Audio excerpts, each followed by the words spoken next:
Stan finishes his sidebar, we'll get to work here. Amazing how Yeah, it's wheels all are on you. different in other parts of the country. He's Mr. Social Butterfly. We were wine and dine, unlike my mom as tourists. What's your name tag? Well, good afternoon, everybody. It's a beautiful August day in Minnesota. August 16, 2023, it is 12:36. We got a new digital timepiece up there. This is the Transportation Advisory Board to the Met Council calling the meeting to order. And is there anyone who wishes to modify the agenda? Otherwise, I'll entertain a motion to approve the agenda as published. Wind shuttle. All right, move second, Anderson, wind shuttle. Any further discussion? All those in favor of approval of the agenda as published, say aye. Aye. Opposed? Carried. Now we're on to reports. I'm going to have Deb Barber report out on a city rep issue that we've got TPP related. The only other thing I had, we did have an exec committee meeting this morning to go through all of the items on the non-consent portion of the agenda, and I think that'll help facilitate good conversation. Won't go into any more detail than that at this point in time. And then, I'm the vice chair, some of you know this, I'm the vice chair of the Standing Committee on Transportation and Communications for the U.S. Conference of Mayors. The chair was the mayor of Denver. And now we got a new president, the mayor of Denver is finished, and so the new president, who's the mayor of Reno, called me and said, would I be the chair of the Standing Committee on Transportation for the U.S. Conference of Mayors? So kind of I'm looking forward to the work, but unusual to have a small city mayor be that, have that job. But I'm looking forward to it. I just wanted to share that with you. It'd be interesting. So Says how good you are. to the extent, to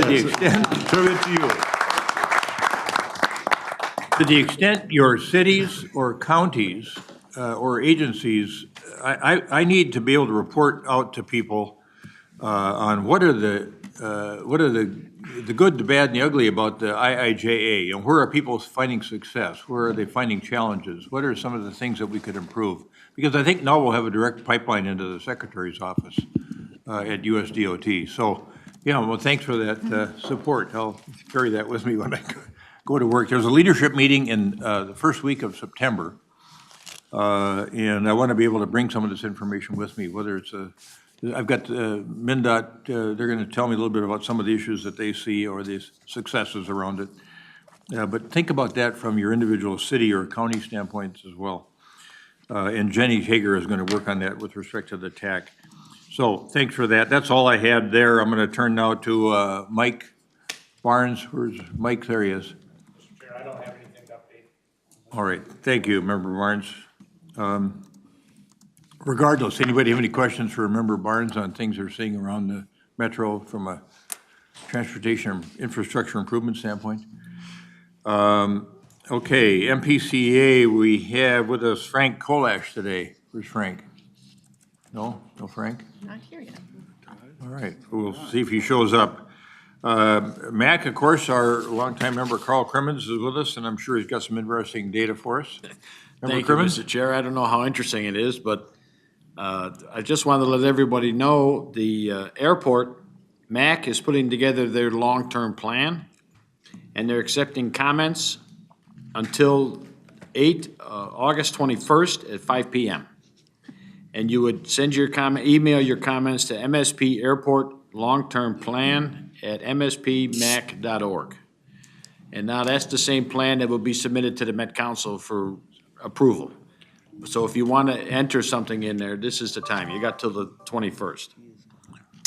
And then if you notice the TNC action at the airport, which would be Uber and Lyft, the car sharing, they've had good success to the point that it was disrupting traffic at the drop-off on the departure level. So now the airport's adding another lane, and that should be completed in the near future. So that should help drop off and pick up with TNCs at the airport. And lastly, the MAC is reviewing dynamic pricing for parking. And if you didn't have a computer, you couldn't do this. But because people were reserving their parking at the airport, it was so successful They started checking out other airports, and they're doing dynamic pricing now. It depends on what day you arrive, how long you're gonna stay, what your rate's gonna be. And the rate is gonna go up and down according to the activity in the parking lots. So it's just mentioned at our last meeting, it isn't done yet. They have a consultant. They installed dynamic pricing at Sky Harbor Airport in Arizona. And there's another airport, I think it's San Diego, that has it, and it's been going well. So they think it would be best, that will best utilize the parking space and keep control of what's going on. So maybe a lot of people don't have to be shuttled over to T2 and then take the train back to T1. So, but you gotta schedule your parking ahead of time if you want the dynamic pricing. And you know, if you do that, I don't know if anybody, it's about $7 a day less Oh, if you schedule your parking ahead of arrival. It's usually like $7 off per day. So it's just, there's a significant savings if you email ahead. And it's on the airport website if you want to do your parking ahead of time. So that's all I have, Mr. Chair. All right, very good. That prompt any questions from any of our members or Member Crimmins? All right. Met Council, Deb Barber. Thank you, Mr. Chair. Just a couple of things today. One of the things was you had mentioned briefly in your report, we continue work with the TPP work group. I think it has been a really good experience having a mix of council members and tab members. I think the discussions we're having are really leading to what I see as a really positive outcome and good conversations. And so I want to thank everyone who's participating. We are looking for one additional member. We need another city representative, preferably from a suburban, edge or rural community, to add to the work group.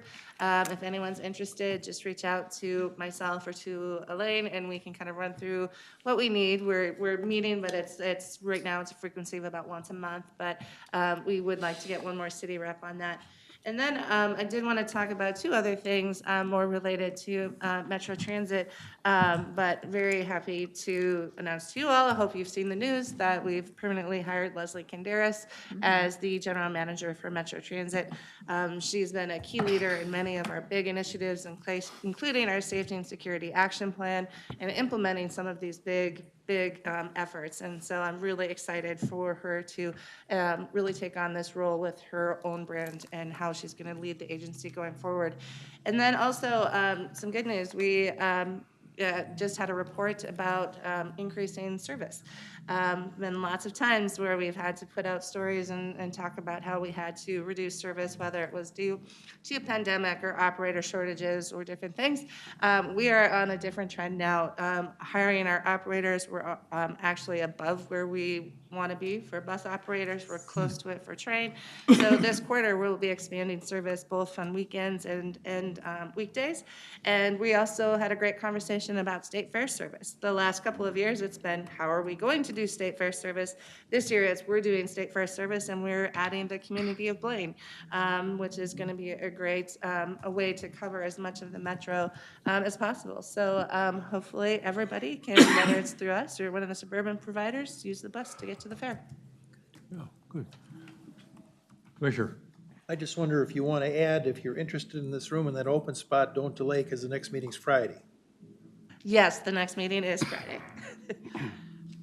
Other questions for Member Barber? Yes, all right. I would encourage somebody to, we need that city rep on the TPP, so please think hard about that. Contact either Member Barber or Elaine if you want to do that. There was a hand went up. Was that you, Peter? Yes, sir. A question either for Mr. Crimmins or Madam Chair. I saw in the Transportation Committee agenda for next. Might need to pull your microphone over just sorry. a little bit with the background music we got going today. Yeah, I know. We're kind of, Yeah. kind of a, the disco era kind of going here. Where are the lights? Sorry. There's, I believe, the police departments of the airport and Metro Transit are engaging in I'm just looking for the, A joint power agreement. the joint powers agreement. Is that, so that's coming on next Monday, right? It was voted, actually, it passed Transportation Committee on Monday. Oh, that's right. And it will be going to the full council on the 23rd. And what we have, it's a great setup. It's been a very collaborative effort in trying to figure out how to provide additional safety and security presence throughout the airport area.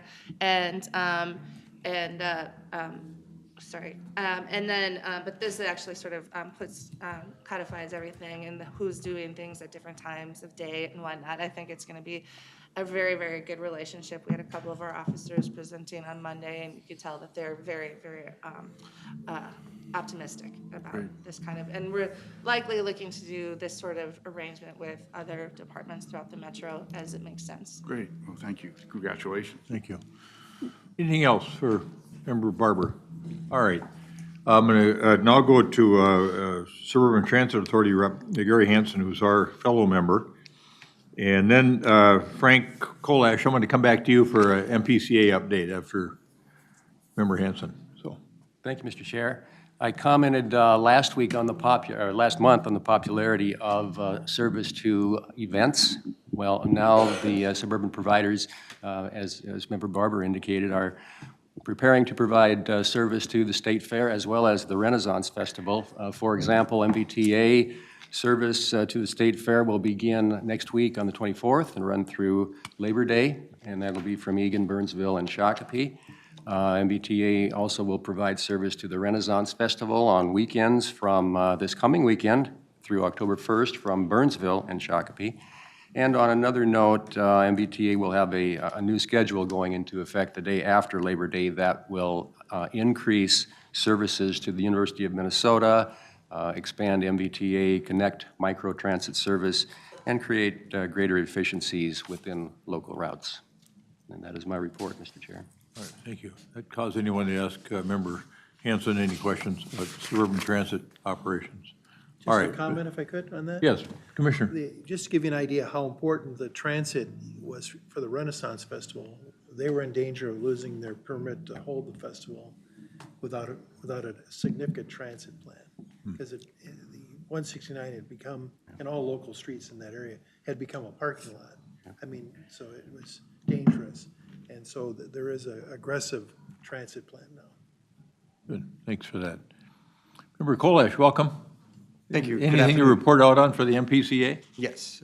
My name is Frank Kolash, he, him pronouns, Assistant Commissioner for Air and Climate Policy at the Pollution Control Agency. I have a few updates to provide.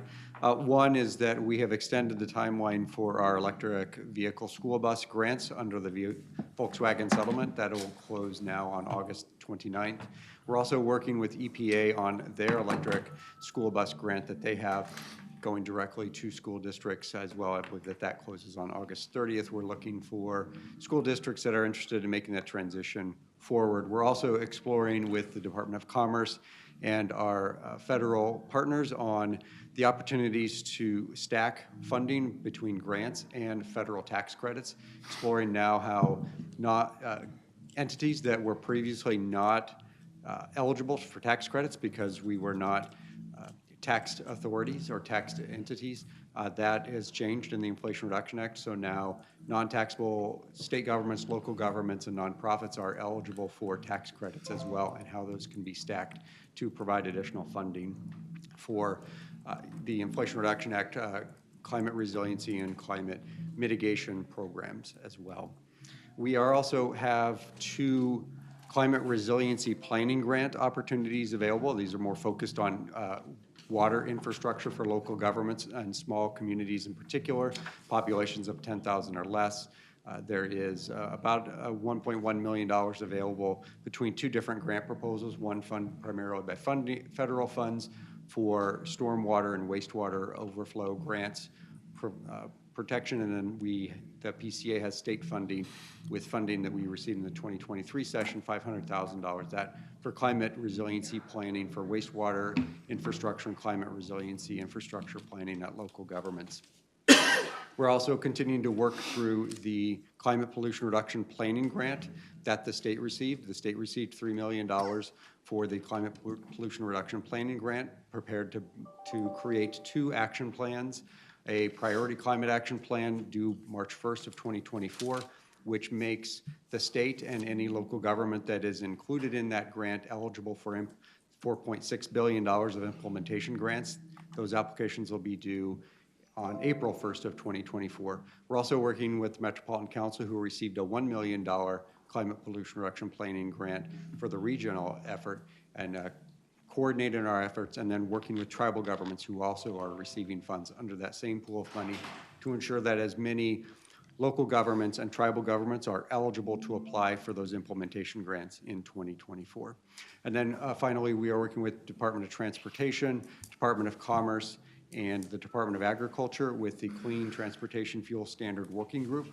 The first meeting of that group of 40+ individuals to develop a clean transportation fuel standard, identify gaps in information that are necessary. So Minnesota could be the first state in the Midwest that would identify a clean transportation fuel standard that would reduce the carbon intensity of all fuels used in the transportation sector to reduce greenhouse gases. The first meeting of that work group was July 31st, and the next meeting will be next week on August the 23rd.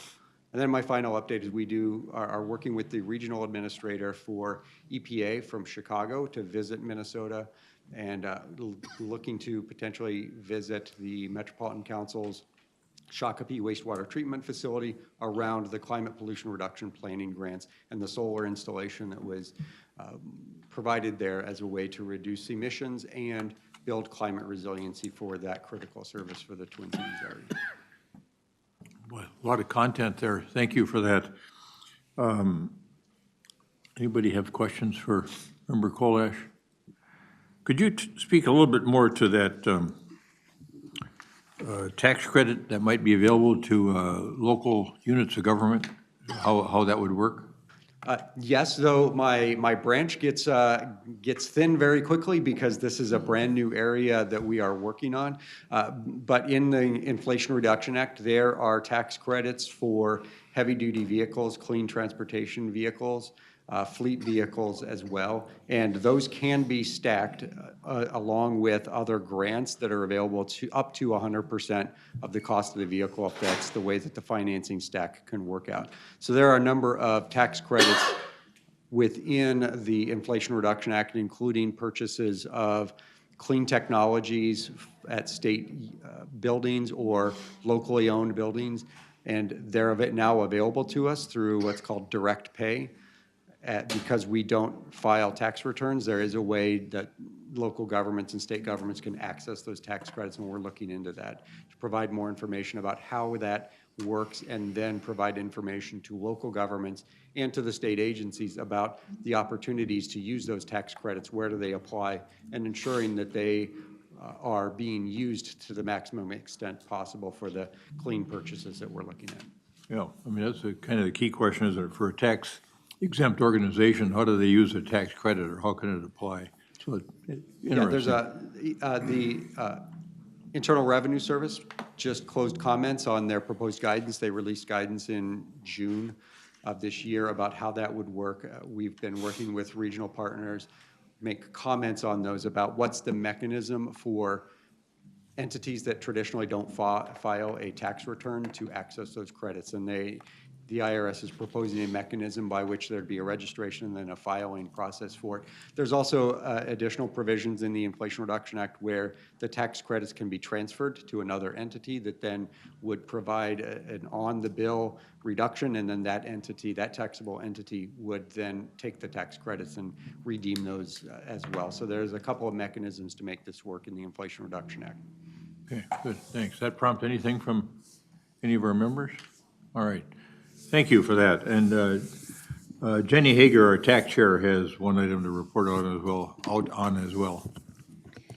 Thank you, Mr. Chair, members of the board. Real quick, TAB last month had a very thorough discussion about the new active transportation funding. So since then, both funding and programming and TAC have also had discussions on this new funding source.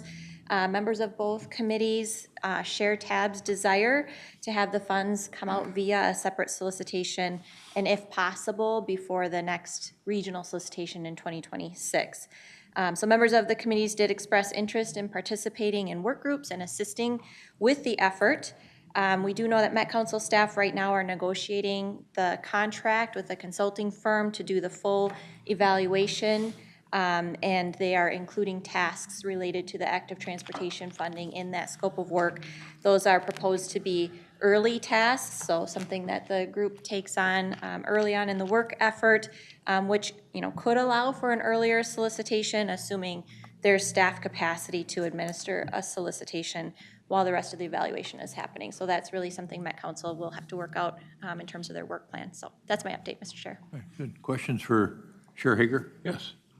Thank you, Chair. Member Johnson. This came up at the last meeting, that staff capacity issue. So, I mean, again, I know we're the advisory group, but it was, I think, frustrating for this group to hear, like, we only have these certain options because there's enough staff capacity. So, like, what are the levers to pull to get more staff capacity? I mean, it sounds like there's a consulting group that's going to be brought on for larger picture things, but if it really is just a new regional solicitation, what would be needed? And, like, how do we make sure that that's a possibility and isn't just taken off the table as an option because of staff capacity?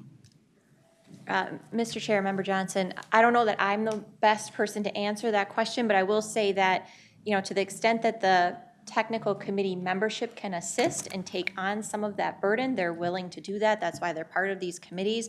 But I think there's more that goes into it from the Met Council perspective. Yeah, and thank you for that. I know it's not your purview necessarily, but yeah, this came up and it's just, I want to explore a little bit. Thank you, Mr. Chair. I was wondering if we're going to Member Barber must have ducked out in anticipation of your question. Yeah, she's out of here. Yeah, We're going to get a loan of bailed right out of here. Minneapolis Thank you, staff, Member Johnson. loan us a few people. So staff capacity it's a real concern. So I don't think we can dismiss that. The way we're trying to get around that limitation is by using this consultant contract. And so said consultant will help us run the meetings, come up with consensus around recommendations to come back to you. So that's our preferred approach that we've talked about with the technical committees to get this done sooner. We've heard that there's definitely interest from at the tab level of being involved with the work groups, and so we've written that down too, that tab does want to be involved in active transportation. So thanks. Yeah, thanks, Member Johnson, too, for being so supportive of staff work and staff workload and the right number of people to do the good work that needs to be done. Absolutely. All right, we've got some minutes that we need to take a look at. Any changes, additions, or is there a motion to approve the minutes? Motion by Anderson, second by Lewis, I think, to approve the July 19, 2023 Transportation Advisory Board minutes. Any further discussion? All those in favor of adoption of those minutes as shown, say aye. Aye. Opposed? Carried. And we're getting right to the heart of our work today. We've got several items on the non-consent portion of the agenda. The first one, get Chair Hager back up here along with Joe Barbeau to take, Joe's going to take the lead on the first one here, the 2023-33 item, which is the TIP public comments, and I think he's going to report out there were some individual comments and some minor corrections and some MnDOT recommendations, and he'll walk us through all of that, with the goal being that we would take action on this. So, thank you, Mr. Chair. Correct. So we're looking at two actions: one, to accept the public comment report, and two, to recommend approval to the council of the 2024 through 2027 Transportation Improvement Program. Most of what I'll be saying is roughly identical to what I've been saying for years, but feel free, especially some of you newer members that maybe haven't seen some of this, to stop me and slow me down and ask questions about the TIP. So the TIP, as many of you have heard, is a 4-year list of transportation projects funded in whole or in part with federal funding. Any project that receives federal funding needs to be in the TIP, along with regionally significant projects, regardless of what kind of funding they receive. So at a given time, there's probably 0 to 1 projects funded entirely locally that is regionally significant. We do have one in the TPP amendment that will fill that description in the near future. Any project that's the air quality, the second bullet that I just went over. This is a record of all MPOs in the country, and the council is an MPO, Metropolitan Planning Organization. Once we approve the TIP, it is given to MnDOT, who puts it in its state transportation improvement program, which is in our 7 counties required to directly reflect the tip. And in order to receive federal funding for a project, your project must be in that STIP. So here's where we're at now. The red line is where we're at today. And this timeline is a little bit different than you're used to seeing because of the way the calendar fell. We're able to go to Transportation Committee and Council in late August, mid-September. It's usually early and mid and late September, actually, that those usually fall. Probably won't impact when the TIP is approved by the US DOT, which will be roughly November 1st. That federal approval line at the bottom is a little bit historic and a little bit probably pessimistic. It usually is closer to November 1st. So the tip doesn't look too different from what you saw a few months ago when you released it in May for public comment. I'll talk about a couple changes in the next slide, but it's about $6.1 billion, not too different from what you're used to seeing. And that bulk of it being transit in red there and highways in blue is roughly what we usually see, a little bit higher in transit, primarily due to the larger projects that are in there. And so now I'm going to talk a little bit about the public comment period. We have a 45-day public comment period every year. You released this for public comment on May 17th, and it was complete on July 3rd. We also had a public meeting at that time where we had about 8 attendees and 3 people that made comments. Those comments are included in the public comment report along with the comments that we received or are written through email. So we received comments from 7 people, and we broke them into 17 separate comments. There's several ways we could have broken those because a lot of the comments were definitely lengthy and covered more than one topic. We had a commenter that was provided a lot of questions about the Highway 252 expansion project, concerned related to what the project cost is, which is sort of evolving as we speak, impacts on the climate, environmental justice, and things of that nature. A lot of other comments related to things like, I'd prefer to see more of this mode, more bike projects, more pedestrian projects, things of that nature. At this stage, you wouldn't really be able to put that into a tip. You have to have developed projects, but that is the kind of thing that we pass on through our other processes like the TPP that's ongoing right now.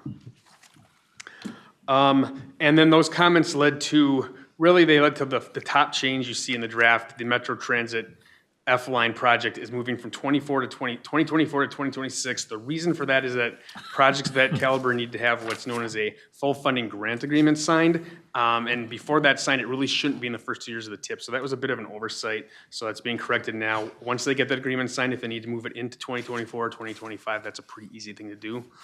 And then there's a lot of changes highlighted in a letter attached to the action transmittal that we receive from MnDOT. You see those every year. They're all changes of the caliber of which, if they came during, say, January, they wouldn't come to this committee. They'd be administrative modifications. And some of what MnDOT does in programming all these projects is a little bit of a living process. And so those changes are usually small changes to termini or small cost changes or maybe a cost funding source changes that are swapped, but those are all spelled out there in the letter that they provided. So those are the changes that have come about since the draft tip was released for public comment.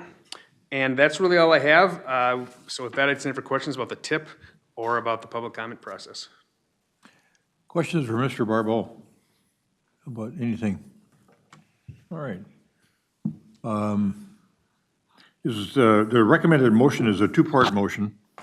We accept the 2024-2027 TIP public comment report, and we recommend adoption to the Met Council of the 2024 through 2027 Transportation Improvement Program, which includes the changes made in response to the public comment by both individuals and MnDOT. Is there a motion to that effect? I'll move it. Second. All right. Commissioners are on the march. Commissioner Gattel, Commissioner Karwoski seconds. The adoption of that motion stated in 2 parts. Any further discussion? All those in favor of adoption of the motion stated, say aye. Aye. Aye. Opposed? Carried.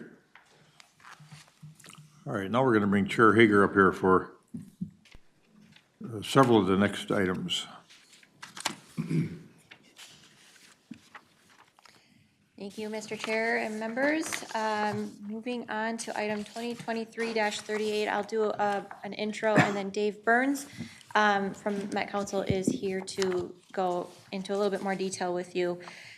So this item is related to the urban area boundary. The recommended motion is that the Transportation Advisory Board recommend adoption of the proposed smoothed urban area boundary as shown on the attached map. Smoothing the urban area boundary and adopting the smoothed urban boundary is a requirement to comply with federal law, but the MPO does not use the boundary for anything meaningful or significant, because by state law, the MPO's planning area is the 7-county metro area. So MnDOT does use the boundary when they're defining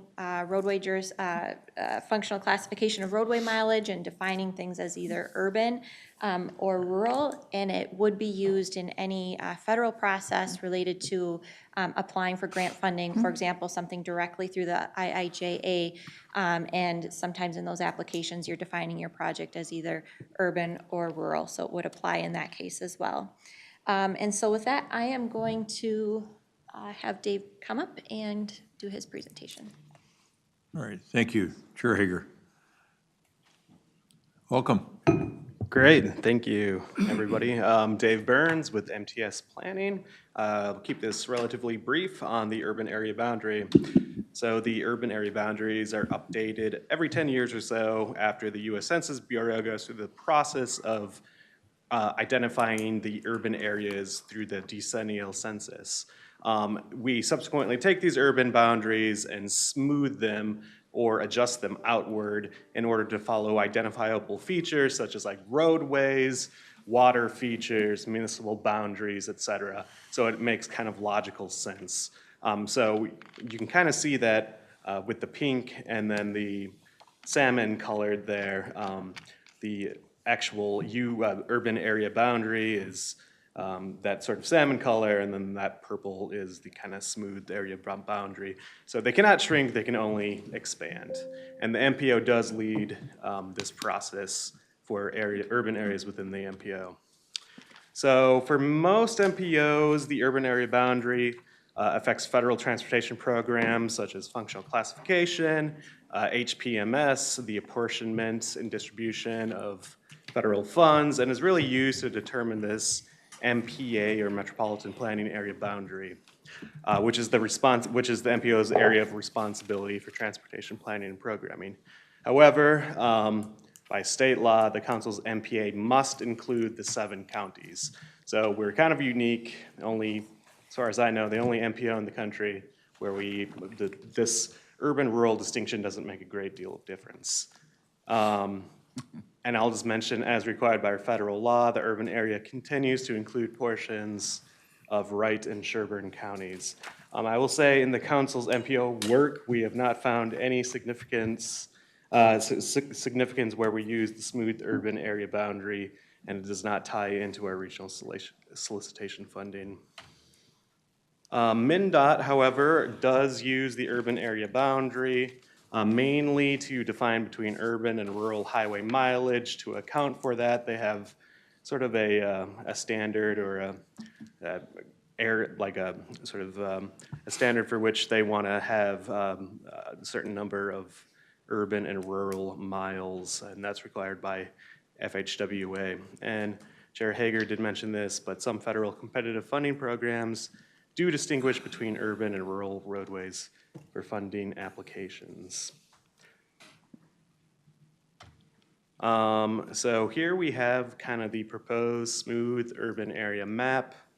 That brown color is the areas required or identified by the census as urban and must be within the urbanized area. The kind of green is the smoothed in areas, and then that red border would be the urban area border. Here we're showing kind of the change. The purple represents areas added to the urban area in 2023 through the smoothing and census identified process. And that other color is kind of that hatch pattern is that areas removed from the UZA in 2023 from 2013. And then we have the cities and townships. So I'll just kind of go over high-level changes. Stillwater, because of changes in the methodology of the census, is now its own urban area, but is still part of our MPO, still eligible for planning funds.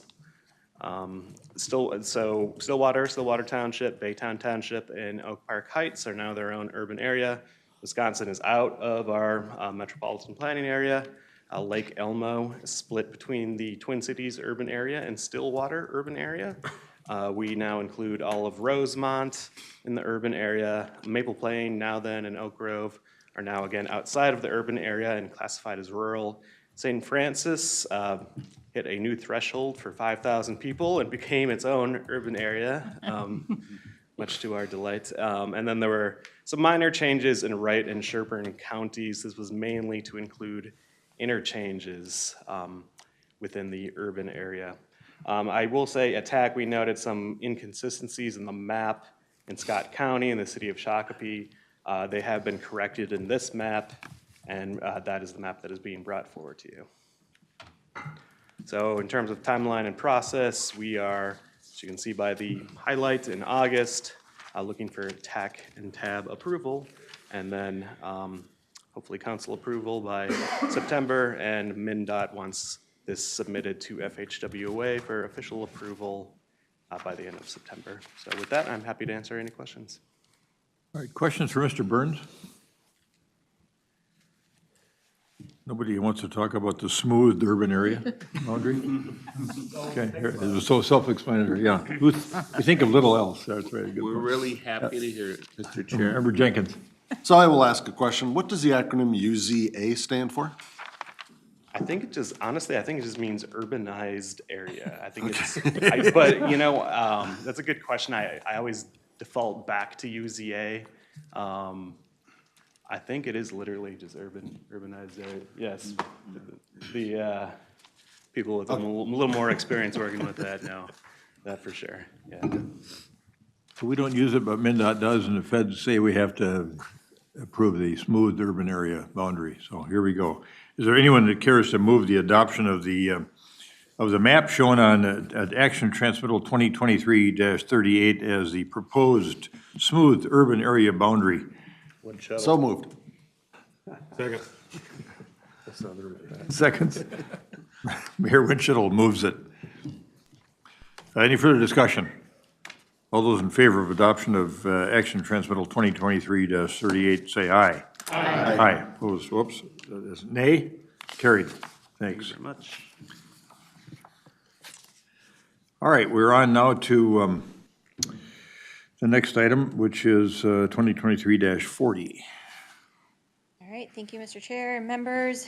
The recommended motion for this item, which is related to a 2040 Transportation Policy Plan Amendment Number 2, is that the Transportation Advisory Board recommend the release of the attached draft 2040 Transportation Policy Amendment Number 2, which adds 5 regionally significant projects for public review and comment.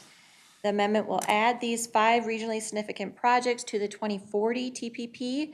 The projects are US 10 Highway Congestion Mitigation Project in Anoka County, the US 169 CASA 59 Interchange Project in Scott County, the I-94 Albertville to Monticello Lane Expansion Project to Wright County, Minnesota Highway 65 Access Improvement Project in the city of Blaine, and the Minnesota Highway 13 Grade Separation Projects in both Dakota and Scott counties. The amendment will add these 5 projects to the list of projects in the current revenue scenario of the TPP, so that's the first step, and then later on, these projects will come forward with TIP amendments to actually be reflected in the TIP, so that they can be moving into their next phase of work, which is construction. All 5 projects are fully funded. 4 of them are funded from the Corridors of Commerce program, and the last one, which is the 169 CASA 59 Interchange Project in Scott County, is locally funded. Move it, Mr. Chair. Yes. I'll make a motion to move it. I may ask if there's any questions for Chair Hager first. Okay. All right. Commissioner Gattel moves 2023-40. I'll second it. Mayor Williams seconds the adoption of 2023-40. Any further discussion? All those in favor of approving the recommended motion with respect to Action Transmittal 2023-40, say aye. Good project. Aye. Opposed? Carried. Motion approved. Next one is 2023-41. This item, Mr. Chair and members, is a scope change request for the City of Minneapolis E-Line Signal and Pedestrian Safety Project.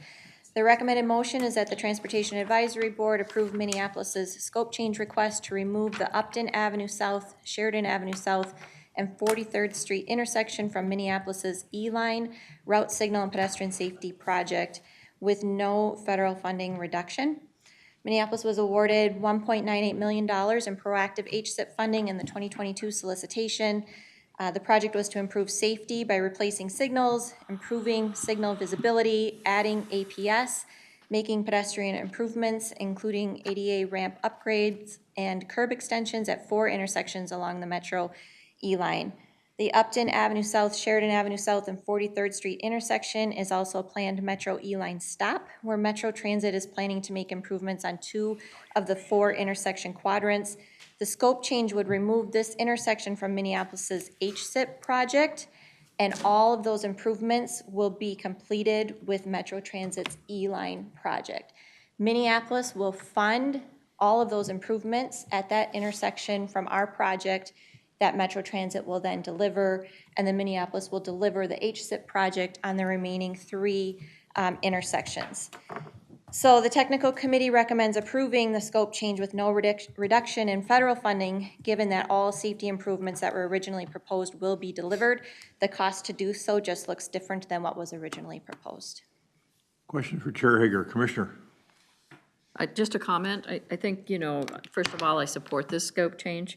This scope change request is just another example of how local agencies are put in a difficult position to secure funding for critical accessibility needs in their community, for safety needs, and for mobility improvements along roadways where ABRT service is planned. It's not scoped into the project, and so it makes it really difficult for them to come up with those dollars. And sometimes it's not very feasible. Member Payne? Yeah, I would just say that there's a larger policy question I think we should have when it comes to some of these projects as it relates to coordination. And I think one of the unanticipated things in the dynamic supply chain and labor market that we're in right now is the extent to which these scope changes are going to affect these projects, and to what extent there should be that discretion around better coordination, especially with some of these significant investments in BRT, and we want to make sure that all those investments are as coordinated as possible so we're not double paying. And so obviously I support this specific amendment, but I think we should have a thought process around how we can better coordinate. All right, would you care to move the matter, Member Payne? Yes, so moved. Second. All right. Member Payne moves 2023-41 adoption, and Commissioner Gattel seconds that motion. Further discussion? All those in favor of adoption of 2023-41 in its recommended form, say aye. Aye. Opposed? Carried. 2023-42, a requested program year shift. All right, members, this one should look familiar to you. This is a program year shift request for Brooklyn Park for their projects on CASA 103 and CASA 50. So this item came forward in a different form in June and was tabled by TAB. And at that time, Brooklyn Park was looking to get a program year extension for the top project in the table interaction transmittal to move from program year 25 to 26. And if you recall TAB's conversation at that meeting, there was a question of whether 26 was going to be the right year because this project was in coordination with the Blue Line Extension LRT project. So Brooklyn Park has reevaluated their request and is now requesting a program year extension for 3 local projects, which if approved would align all 3 projects into federal fiscal year 2028. So 2 of the 3 projects were selected in the 2018 regional solicitation and have already been granted program year extensions.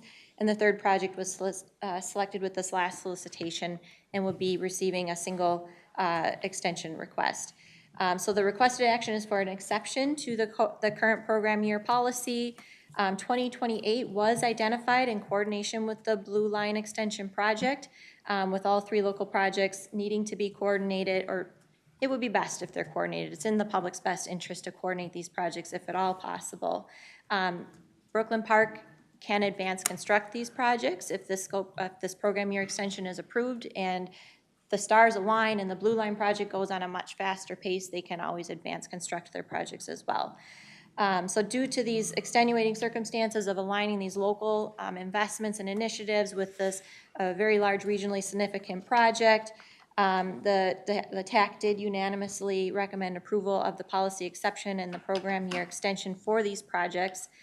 So I'll just read the recommended motion is that the Transportation Advisory Board approve Brooklyn Park's request to shift its CASA 103 roadway project, its CASA 103 streetscape and trail project, and its CASA 30 roadway project to 2028. Questions for, excuse me, questions for Chair Hager on this matter? This did come up as a discussion item fairly extensively, I think both at the TAC and at the exec committee. And I think this will be one of the questions we take up at a later time as we think about the next solicitation. And when you've got these situations where you got local projects tied to big regional mega projects, what's the right program year? And how do you go about figuring that out? And it's tricky work. And then the funding comes in bits and pieces from different sources. So I think this would be a good topic of conversation for another day. We didn't think it was appropriate to affect this in any way, but thought the unanimous advice of the TAC was appropriate. So other questions? Otherwise, we can entertain a motion. Move approval. Okay. Move approval. Member Anderson? Second. Member Anderson moves approval of 2023-42 in its recommended form. Commissioner Gattel seconds. Further discussion? Mr. Chair? Yes, Commissioner. Thank you. So my only immediate involvement in a transit line is the Gold Line. And working with Ramsey County, we've been incredibly well-planned and lucky that it went so well. I mean, a lot of dodged bullets. So I can really appreciate that timing and coordinating and that there was no, I think we're delaying these or making the change for the second time. So if we could, so I can appreciate that this could really happen no matter what the best laid plans would be. But if we could have a friendly amendment that part of the motion is that we direct staff to reconsider the program year policy to make exceptions for large and complex projects. I could tell you that the TAC is going to consider that issue of program year. So I don't think we'd need a motion to that effect because it's going to be taken up by staff and TAC. So, Commissioner? I just want to say a comment because I thought it was a really good observation in June to go ahead and send this back and say, we don't think you can do it in 2026. I happen to agree with that too. So I really think it was fortuitous that we did this. Just appreciate it. I'm going to come back to you in a moment, Commissioner, but on this 2023-42, any further discussion? Yep. Yes, Mayor. Well, in our discussion in there, I mean, there seems to be a lot of controversy with that blue line. What happens if the blue line doesn't go? What happens if the blue line? Well, does this project continue? Do these projects continue if the blue line doesn't go? Or if what happens if the blue line is delayed again? And then, we're gonna look at that extension policy, but how many extensions do you grant? This thing started in 2018, and I get the big and complex projects, but think about projects that could have been done with with those millions that are just sitting there now, that if they're not ready, and maybe when you're working around these transit lines, maybe they have to look at the big picture and not just, focus there, that they have to look at that, especially now that we're seeing all these different examples. But what happens if that doesn't go? Because there's a ton of controversy on that line right now. Mr. Chair, may I make a comment to that? I think it's going to go, but there's always possibilities like we had with the Southwest Light Rail that we didn't get some funding through, and so it was delayed. So is there an outside possibility of this being delayed? Yes. I think, and we had talked about this in the executive meeting, is that we might have to reapply. There might have to be a reapplication for some of this. And we'll have to see when we cross those bridges. Again, we don't have a good policy for these. We haven't done a ton of these really big projects like this. We've only got 2 lines. We've got the Hiawatha and line up here. So I mean, we're learning as we go. So I think there's definitely room to review this and figure out what we do in these kinds of circumstances when large projects delay and delay other projects. I think Chair Hager has some input too. Thank you, Mr. Chair. Jesse Struve, the city engineer for Brooklyn Park, is here, and I think would like to comment on this. I will say that these projects do have some independent utility, and so while it's in the best interest of the public to try and coordinate these, they can be delivered independently as well if necessary. So I'll give the floor to Jesse. That's the way they were originally applied for, as I understand it. Exactly. Yeah, Mr. Struve, welcome, and identify yourself, please. Thank you, Chair Hovland. Jesse Struve, city engineer for Brooklyn Park. Yeah, these projects, specifically the expansion of West Broadway, Brooklyn Park's been waiting for this project for over 20 years to be delivered. And so if there's any big significant delays with LRT, we're going to be pushing Hennepin County to do this project in probably a much more advanced schedule than 2028. So, and then that same goes with 93rd Avenue, as both those projects are high priorities for the city of Brooklyn Park. And you know, we have to work in coordination with Hennepin County because they are Hennepin County roadways, but we would certainly push to have those projects moved up before 2028 if it looks like LRT is going to be expanded or extended out past that point. So It looks like two of these projects were applied for in 2018, and that was probably just the beginning of a conversation on the blue line. And so they had independent, as Chair Hager said, they had independent utility.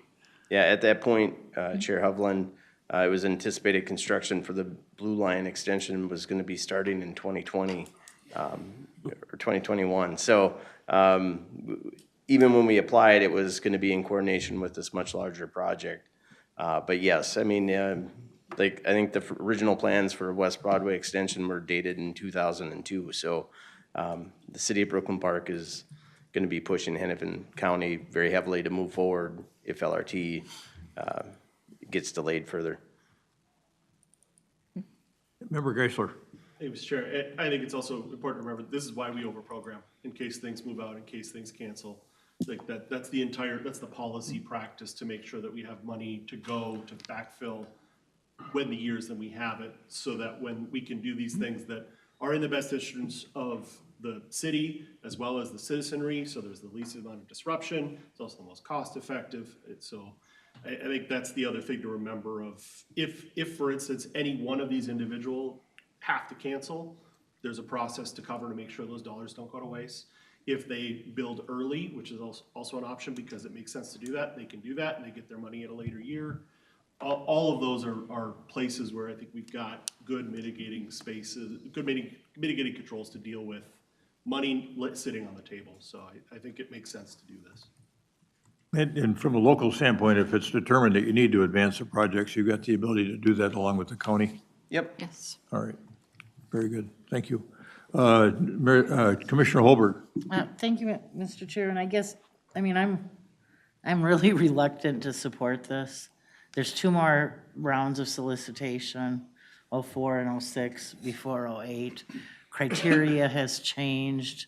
I mean, sitting or holding money for 10 years when it could have been deployed on other projects, I think is problematic. And I hope that they never come back for another extension, and the fact that we're gonna look at this policy, but that's a really long time to hang on to.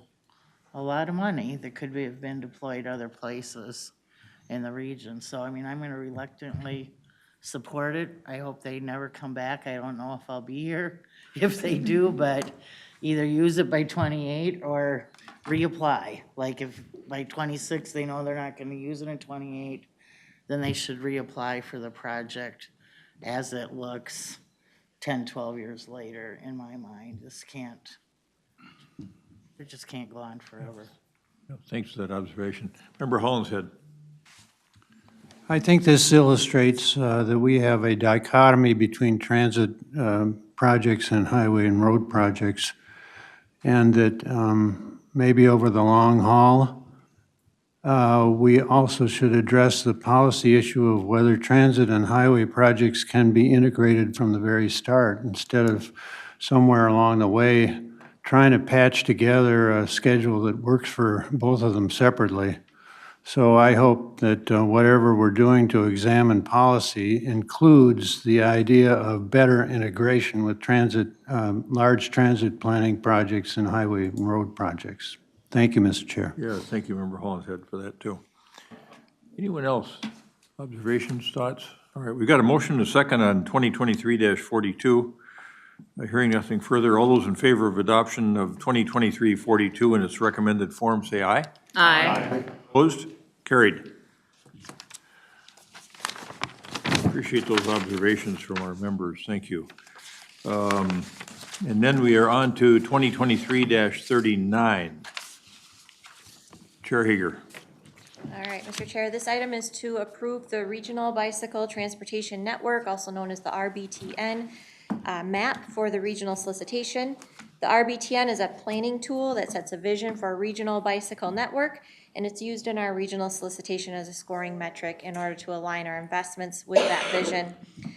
In April, Met Council did solicit to agencies an opportunity to request administrative adjustments to the RBTN, such that if those would be approved, they would be included in the map that is up for consideration today, which is being locked down to be used in the current, the 2024 regional solicitation. Several requests were received, only 2 of those were not approved because those changes either reduced access to regional destinations or required further planning and coordination. The action today is to approve the map itself that is attached to your action transmittal for use in the 2024 regional solicitation. It's not to consider those administrative changes that were requested. That review and approval process has already occurred. So, thank you. That's it.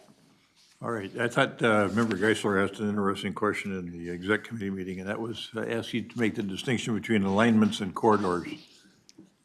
Oh, sure.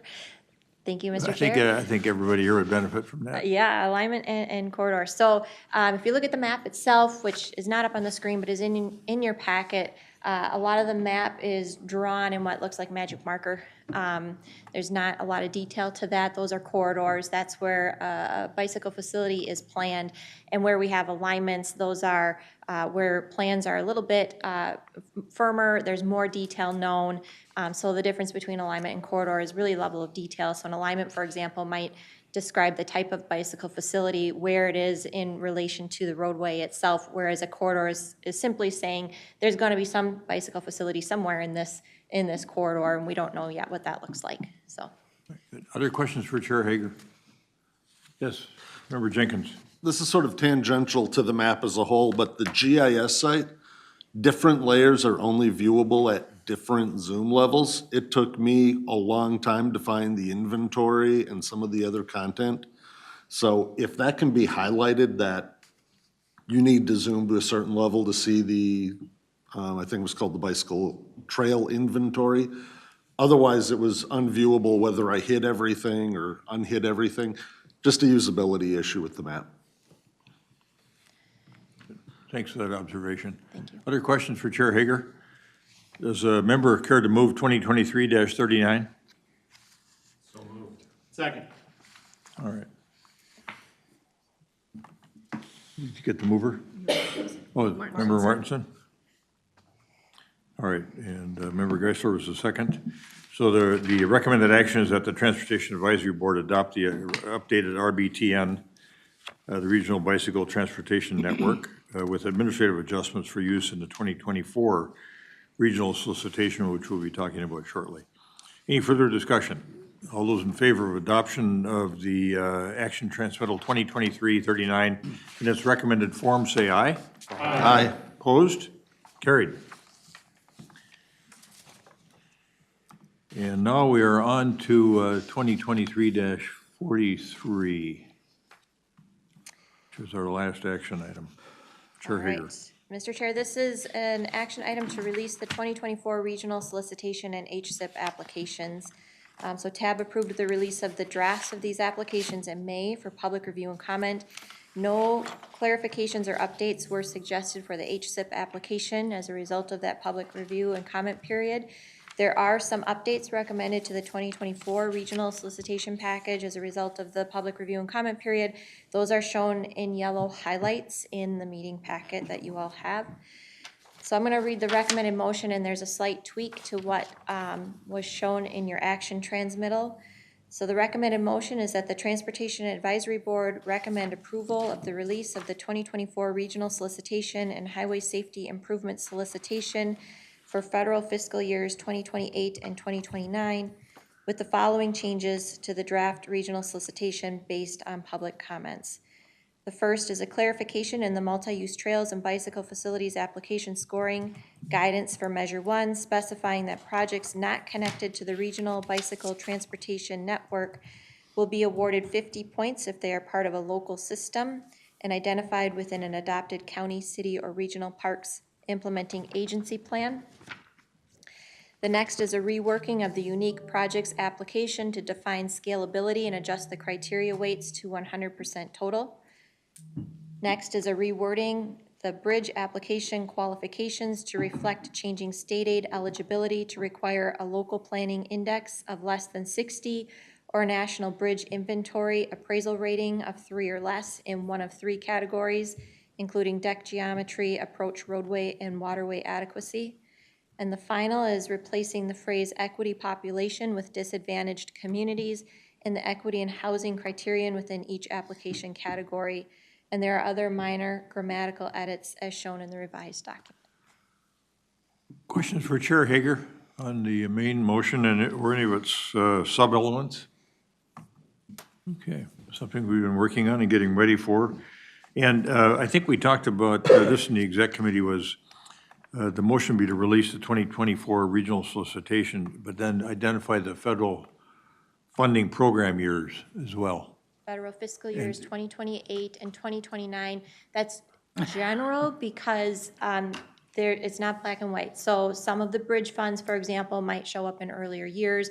The carbon reduction funding, the protect funding, some of these don't necessarily align strictly with 2028 and 2029. But generally speaking, the solicitation is for federal fiscal years 2028 and 2029. All right. Yes, Member Geisler. Thank you, Mr. Chair. Chair Hager, a little bit on the RBTN one here. I'm a little confused on why we're saying part of a local system, but they're not part of the trail network, which is what we've defined as the transportation network. And this is transportation funding.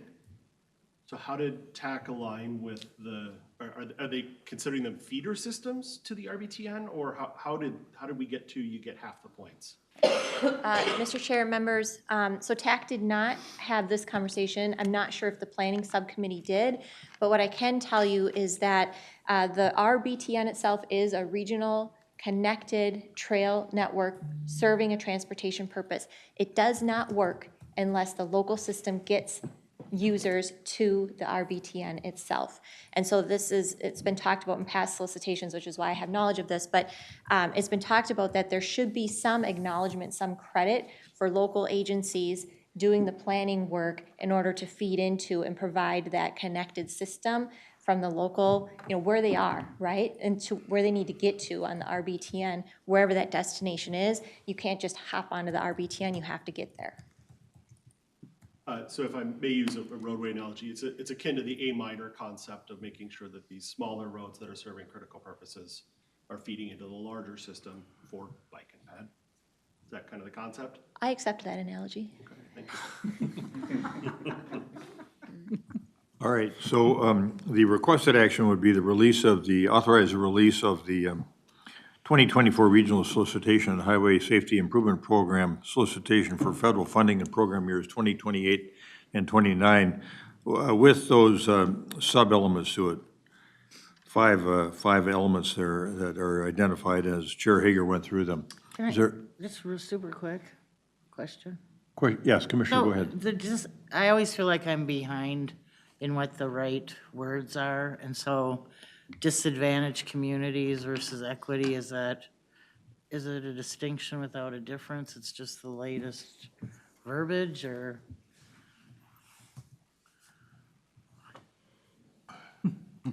I'm just curious. Because Mr. Peterson? This is an area where everything's always changing. Who made the recommendation? Yeah. Do you want, I think I know the answer. But Who, the source of the recommendation on that Not change? that I think I'll ever keep up, but I'm trying to keep up. I think it's just a change of verbiage. It was a public comment that was received from from one of our local not agencies, but local constituents, and recommended that language change from equity populations to disadvantaged populations. And there's a few different definitions out there, right, Elaine? And the recommendation came, I think, through the equity advisory group. It could have, so there was a specific language, and I know Heidi Yeah. Schallberg in our office worked with the group to come up, to use whatever was the correct terminology. Member Barber, is that, I see you nodding your head affirmatively. I'm sorry to catch you in a moment of midday repast here. I believe that's true. So a distinction without a difference, essentially. Okay. Commissioner? Thank you, Mr. Chair. To follow up over Commissioner Holberg's thought on that interpretation. Serving on the TPP committee, we've kind of been advocating when we use the term equity or inclusion, that we have a two-sentence, something relatively simple meaning of that everybody agrees to. Yeah. And I think it would be good to have a glossary of terms so that when we apply or we're trying to apply equity or inclusion or diversity, that means so much different to everybody, you know. I think it'd be helpful. Then we can at least say you're all on the page. We've adopted a meaning of the term and refer to that page. I think going on, I think we're voting somewhat incorrectly on stuff because what we think is going to accomplish for equity may not be. Yeah, our definitions may be different, you're right. Member Payne has some insight for us on this. Yeah, Mr. Chair, thank you. As the only Black person in the room, I think, I think for me, it's not just kind of like tomato, tomato. There's a difference between being the only Black person in the room, and then there's a difference between this body voting in a way that delivers an equitable outcome, and then there's a difference between understanding the source of the inequity, right? So when we look at 35W, it takes this crazy bend. It doesn't just go north-south from Texas to downtown Minneapolis. It goes special routes through Black communities from that era. So it's important to not just make choices as a body that deliver equitable outcomes for the community. It's also important for us to make that historical understanding. And I think it can be easy to kind of flip-flop between equity, equality, inclusion, but there can be meaningful differences between those words. And I think it's a good point that we should probably have some sort of consistent way that we talk about it, because as the only Black person sitting in this room, these words have a lot more heat in them. Sure. But as we make decisions as a body and we need to deliver results as a body, I think that we should have some consistency in how we talk about it. Mr. Chair. Member Payne, just as a follow-on, with respect to the requested change in the phrase equity population and replacing it with disadvantaged communities, which incidentally, I'm told now from Elaine that it came, that recommendation came from the Center for Economic Inclusion. Is that something that you think is an appropriate sort of change? I think so, because what it does is it takes away this passive thing of like inequities just kind of happened to there wasn't like active disadvantage in these communities. Okay, Commissioner. Well, I've just noticed in a couple recent Met Council documents that equity is used in a couple ways that are not at all similar. You know, we think of equity in terms of racial or whatever on one hand, you know, but they've used it also in terms of distribution of dollars in a sort of balanced way across jurisdictions, and they've used the word equity there, but it has nothing to do with our normal understanding of the word. So I guess it's important to be clear. I mean, would you agree that we've seen that use? Over here, I was just telling him I need a horn to get attention today. Because I agree completely, and we're actually doing a lot of work in that as we're looking at what the next 2050 plan is even if you look between the different things that we do at council, from transportation to transit to housing to parks, all of them have different definitions of equity, inclusion, exclusion, what's a disadvantaged community. And we need to have like a good centered set of language that we're using across all these things, because otherwise I worry that people will skew something and use it for their advantage in a different way. And so we're really trying to be intentional about some of that. To Commissioner Kowalski's point, I think that, looking at building out some sort of glossary and making sure we actually agree on what the words mean, because that is also always a point of contention, because each individual person has their own take on that. For Councilmember Payne, I think it's great to remind everyone about the effect of these transportation investments and why, in particular, what we're doing here really matters.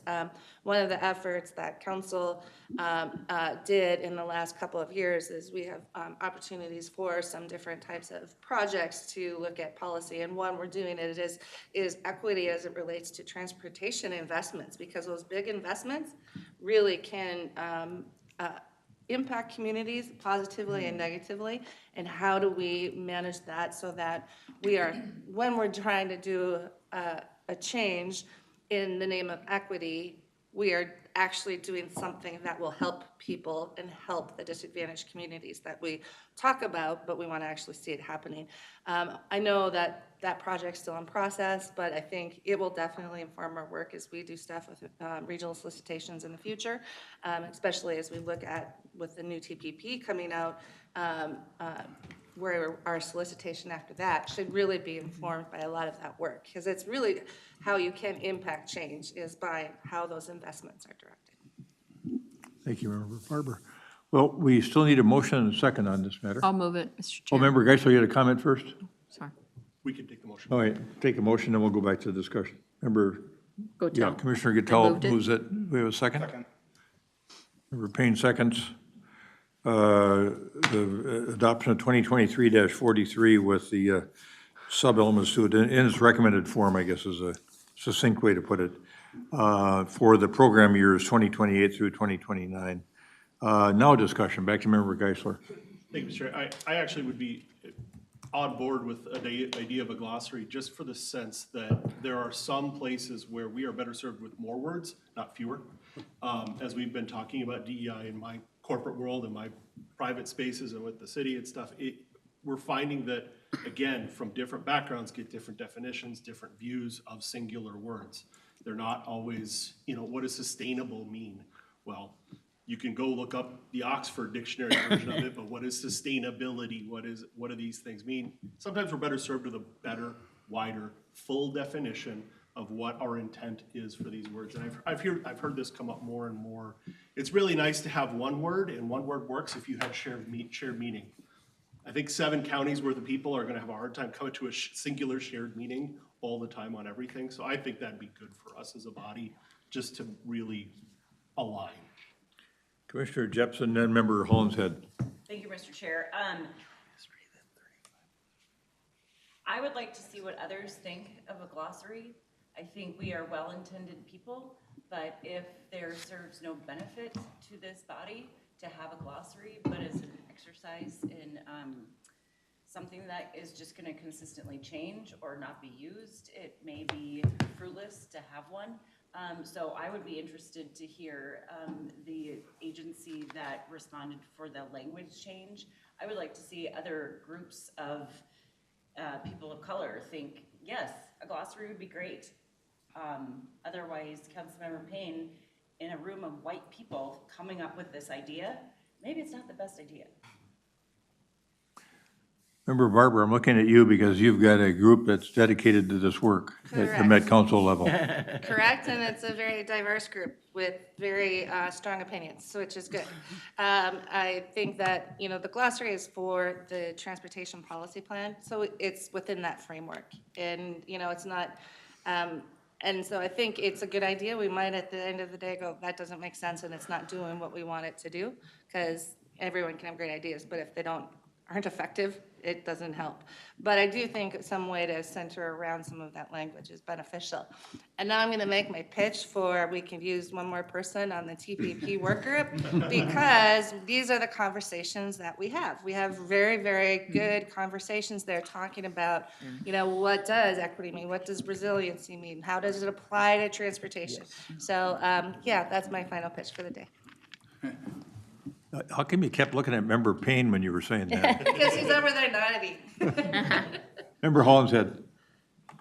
Well, as an English major from long, long ago, it doesn't really matter what word you choose for what use. The language is dynamic, and over time, sometimes a short time, sometimes a longer time, people's perception of what words mean changes. And so unless you want to do it all as a legal document for a court precedent or something like that, you can't pin down a word. A word is a living thing. And so no matter what the glossary says, in 5 years, people may interpret the key words differently. So it's a labor-intensive challenge of maintenance if you have a glossary. And if you designate words for specific purposes at a specific time, that doesn't mean they're going to stay that way. They have a life of their own. So I would just caution that we could debate forever which word to choose for what purpose, and then it could change next year. So, thank you, Mr. Chair. Member Jenkins? So to follow on Member Hollingshead's comments, I think that's exactly why we need a glossary.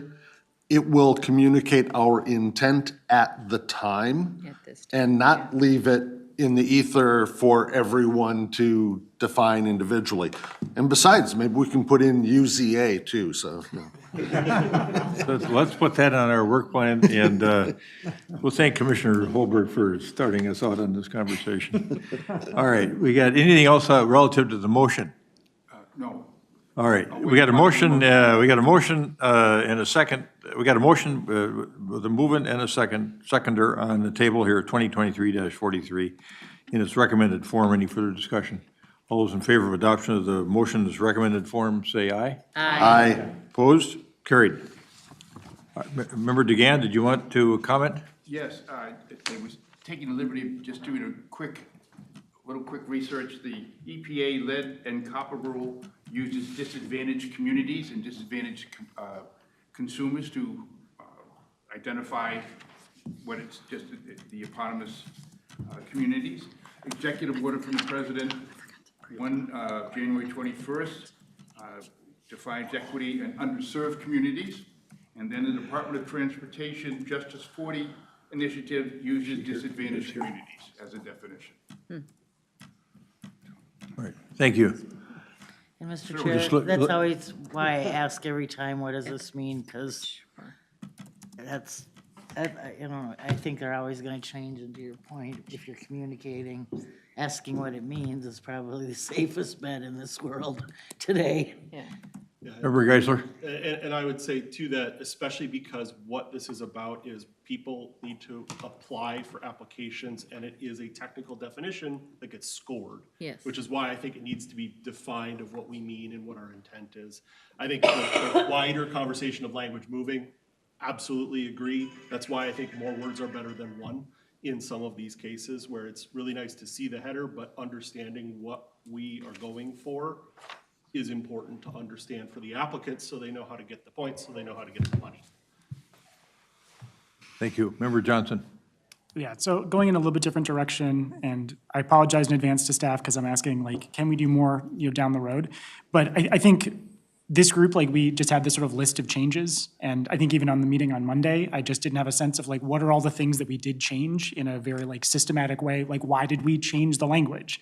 So I feel like maybe this is something we should put down a note for, like, the 2026 legislation change or any big thing like this to say, why are all these things being done, and explain them to TAB? Because we're otherwise playing catch up, and we're having this conversation because we don't know what those things are. So again, I know staff capacity is very limited. You know, I know that's the issue, but this would have been helpful to the conversation knowing where everything came from for this. And even stuff that TAB approved, like the change to the unique scoring up to the 9-point. We had a big discussion about that. The safety changes for the scoring, like all that kind of, I mean, again, we approved it before, but it'd be nice to have this big wrap-up saying this is what we're releasing, here's all the stuff that changed from the last cycle. So just a request maybe for next cycle. Thank you, Member Johnson. All right, we've got one informational item for the group today, and that is I think we put this off to this meeting from our last meeting.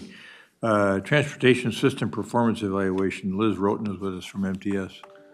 Welcome. Hello, thank you.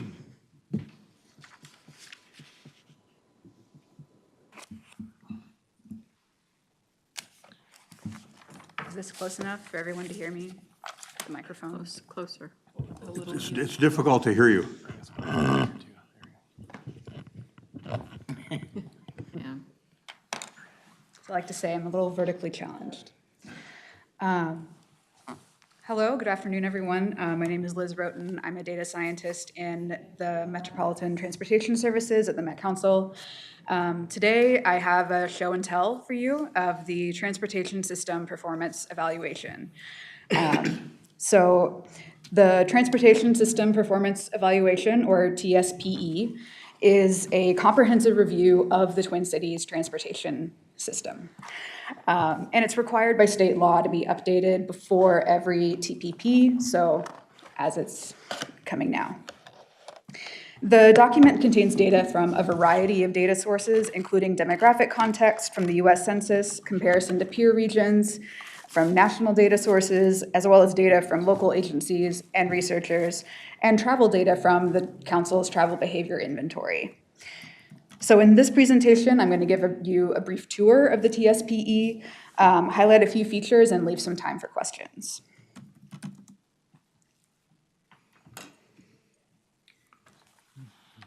Okay. So this document is published on the Met Council website, and if you have the PowerPoint up on your computer, the link available now links directly to it. Also throughout the presentation, in the bottom left corner of the slide, there will be a link, and that will have the exact link to the individual plot or chart section as we go through.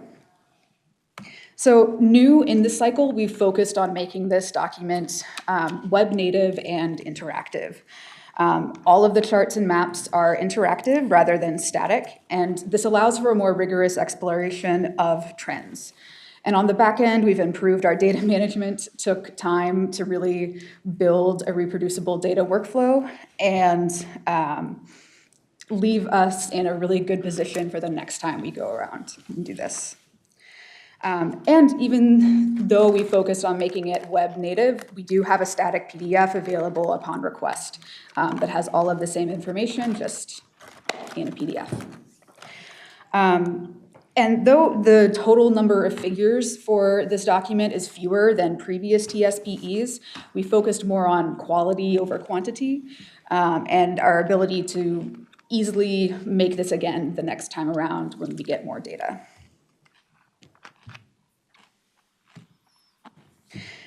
So the TSPE is organized by current TPP goal and objective. Of course, these are going to change in the upcoming TPP and will change in the TSPE accordingly.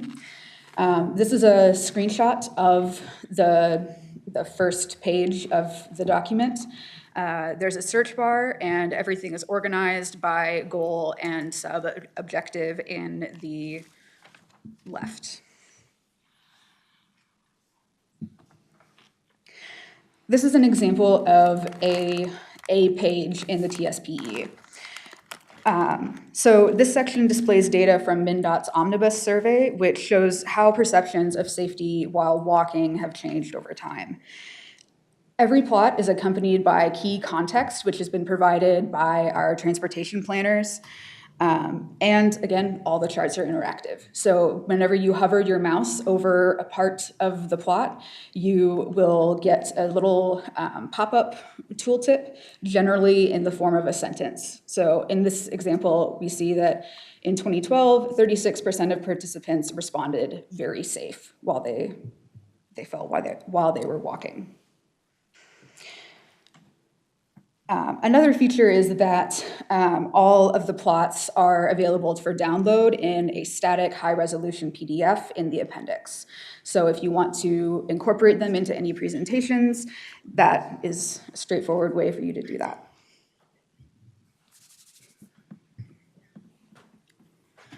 So this presentation is going to follow the, excuse me. This presentation is going to follow the TPP goals, but it's important to note that we're going to be bouncing all over the place in terms of the mode we're looking at, the time period, and sometimes the exact geography of what's being compared, depending on what's available data-wise. And in the interest of time, I'm choosing a handful, and I really encourage you to just browse through and see what catches your eye. We've worked really hard on making this as user-friendly and intuitive as we can. And of course, if you ever see any bugs, I'm sure you'll let us know. One note is that where we stand in the pandemic era is really inescapable. Some of the data that we have is most recent. Often it ends in 2021, sometimes in 2022. But there are data sources where 2020 is the most recent data year. So we know that this is where we were, but we don't necessarily have a clear vision of what this is going to mean looking forward. And as time passes and data becomes more available, we'll update as we go.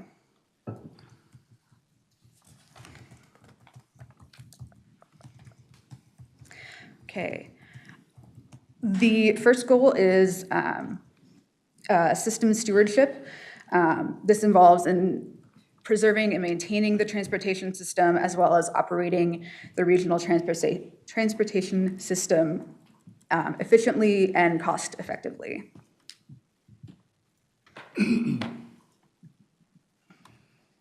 Okay. This first chart shows pavement condition for interstates and the national highway system, both in metro area and statewide. So for example, in the Twin Cities, about slightly over 1% of all of the interstate and national highway system pavement miles were in poor condition. As opposed to statewide, it's a bit lower, just under 0.6%.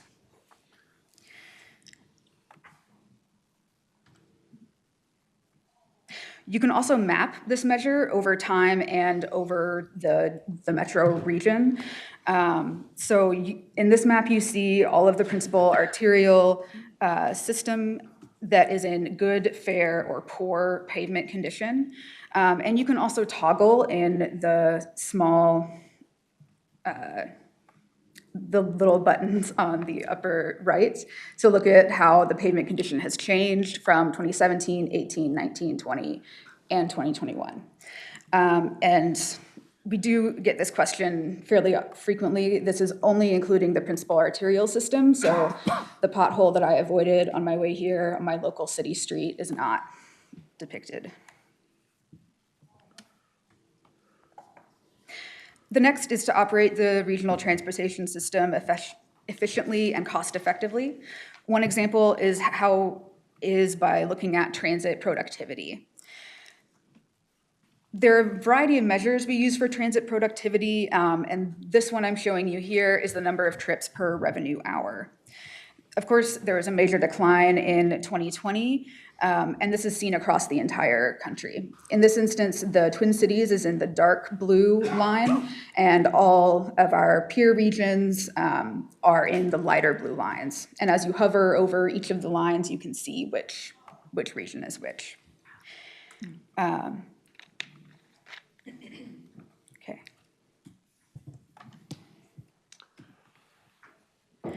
The next section is safety and security. First is to reduce the transportation system's vulnerability, and the second is to reduce fatal and serious injury crashes and improve safety and security. This first one is looking at annual precipitation in Minnesota. There are a variety of measures that we have related to climate in the TSPE, and we also have extensive links and references to other documents that the Met Council has put out, as well as to the EPA, the MPCA, other agencies that also do this work and have significant research to contribute.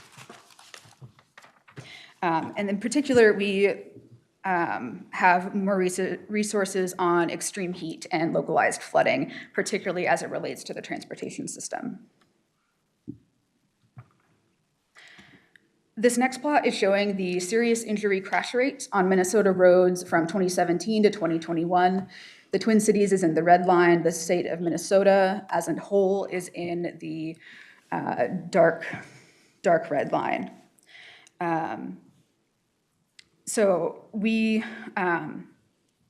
publish measures related to pedestrian and transit safety, as well as at-grade rail crossings, data on crashes causing fatalities, serious injuries, and the rates of these crashes.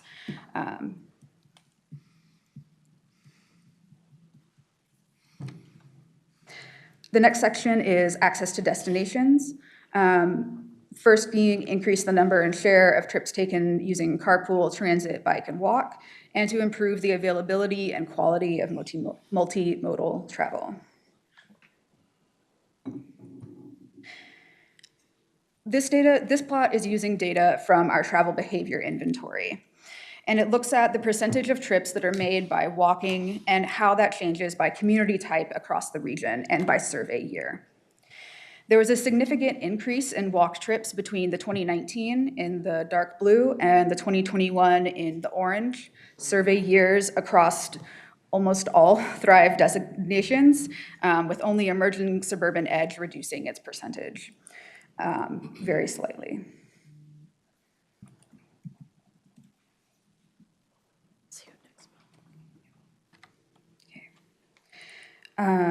The next is modal participation rate, and this is looking at, this is calculating the proportion of people in the region who take a particular mode even once. So for example, in 2019, we see that about 5.7% of adults took transit on a typical day. And one more TBI-related measure is trip replacement behavior. Of course, in the pandemic era, people's travel behavior changed. And what this is looking at is the percentage of adults who engage in a trip replacement behavior on a typical weekday in 2019 versus 2021. So you see a quite dramatic raise in working from home, as well as receiving packages at home, and particularly in got a delivery of food.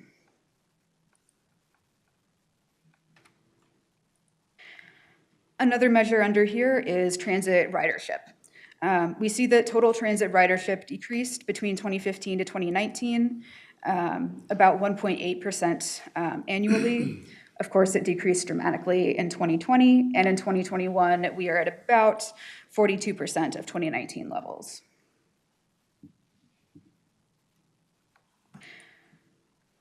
The next plot you see is the daily delay per commuter, which relates to travel time reliability and predictability on highway systems.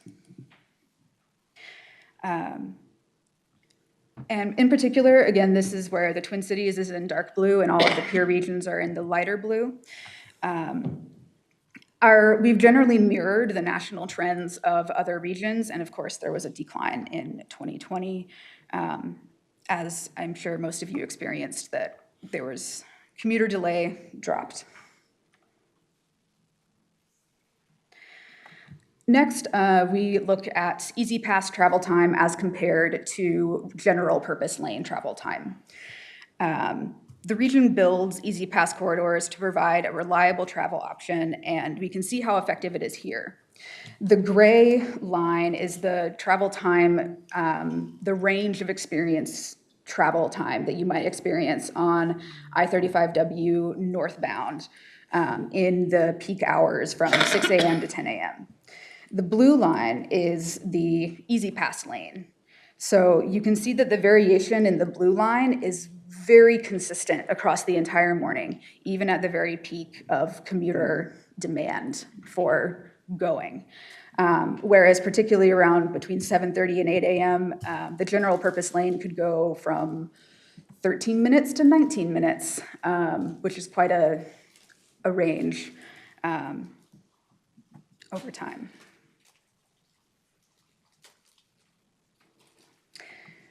Next, we have competitive economy, which includes investing in a multimodal transportation system and improving access to jobs.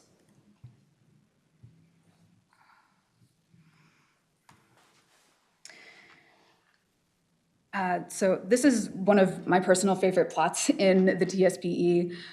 It shows the share of commuters who use non-auto modes in the top 25, 26 US metro areas. This is based on the American Community Survey, one-year estimates at the metropolitan statistical area. The Twin Cities is in the bold line, and all of the peer regions are in the lighter lines.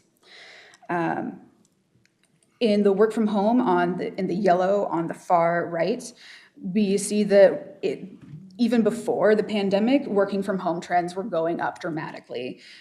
We don't have 2020 data here. We generally mirror the national trends, but we are certainly higher than most other metropolitan areas in terms of bike commuting. That's interesting. So the previous analysis looked at commuting. This also looks at the total travel. So how do people travel in the 26 most populous metro areas? We come in at 14th of ranking by the percent of trips done by driving. Of course, New York City has a much larger proportion of people who walk, but we do have a higher proportion of people who walk than Atlanta or Detroit.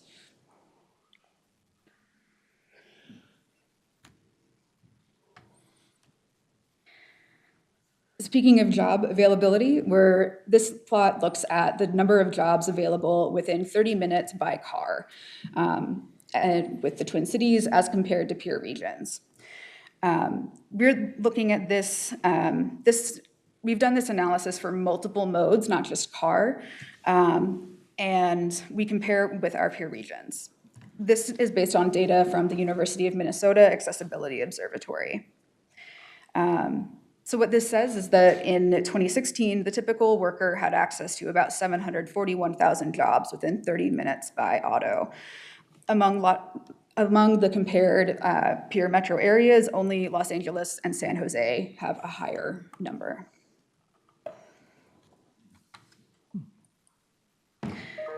Next, healthy and equitable communities, which is to reduce transportation related air emissions and to increase the availability and attractiveness of transit, bike, and walk. This plot shows air quality as compared, the percent air quality in the Twin Cities over time based on various transportation related pollutants. And this is expressed as a percentage of the EPA's air quality standard. So if we're at 100%, that means that we are on par with what the EPA standard is. If we're below that, then it means we're doing better than the EPA standard. There's a really great success story in sulfur dioxide over time, though our PM10 and PM10, PM2.5, and ozone layer levels have been a little less successful. And of course, the EPA is likely going to update these standards, so when they do, we will rerun the data and get that.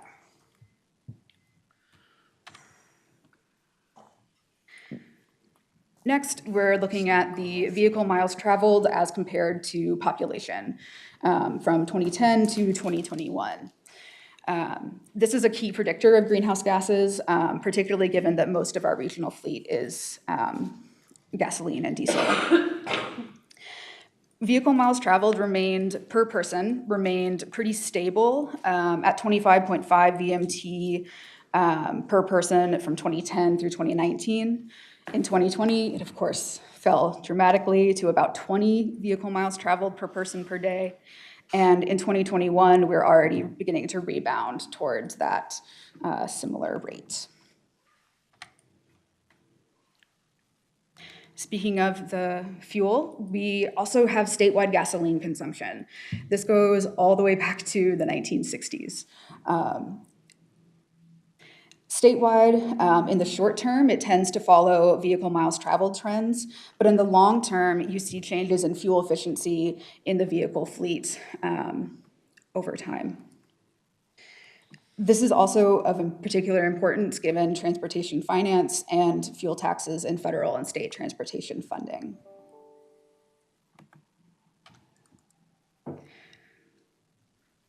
Finally, we have electric vehicle registrations in the state of Minnesota.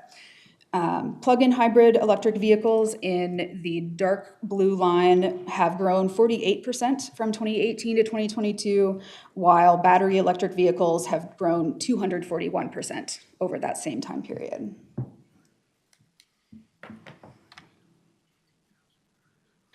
Another measure we can look at with increasing availability to transit, particularly high-frequency transit service, is one way to support active travel in the region.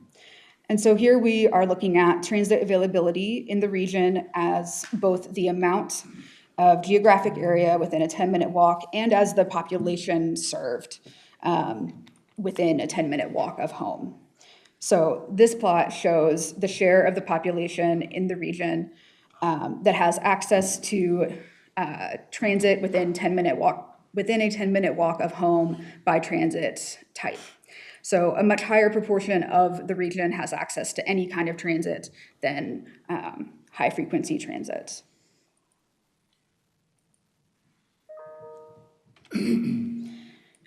And yes, our last section is a smaller one, but encourage land use design that integrates highways, streets, transit, walking, and biking.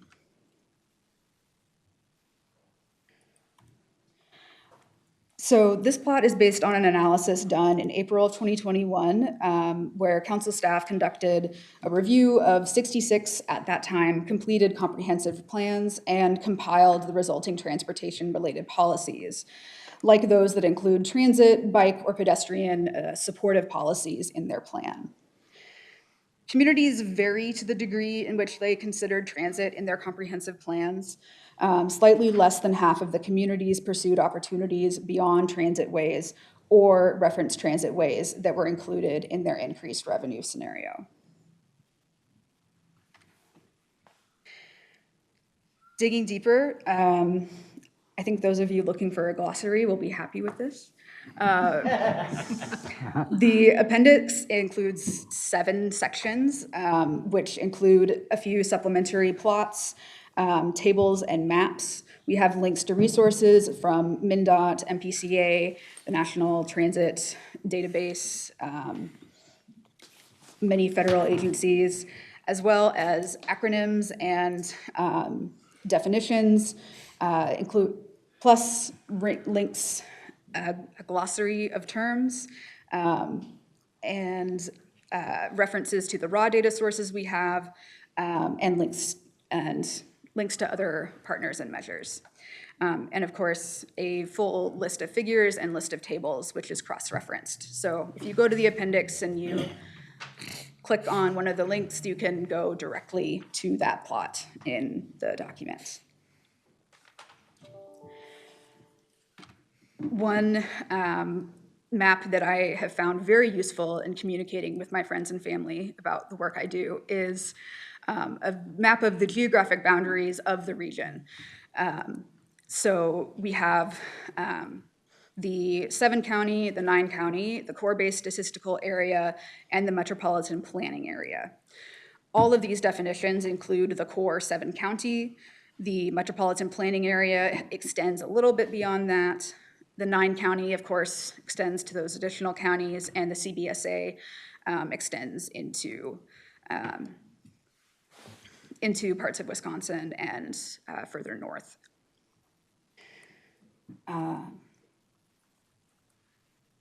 So that's what I have for you. Thanks for sticking around, and I'd be happy to take any questions. Question, Ms. Roden? Yes, Member Foster. This is awesome. I love it so much. I have a question about the travel behavior inventory study. Is it, when it's sent out, if you mark a trip as bike, is there an option between like bike and e-bike?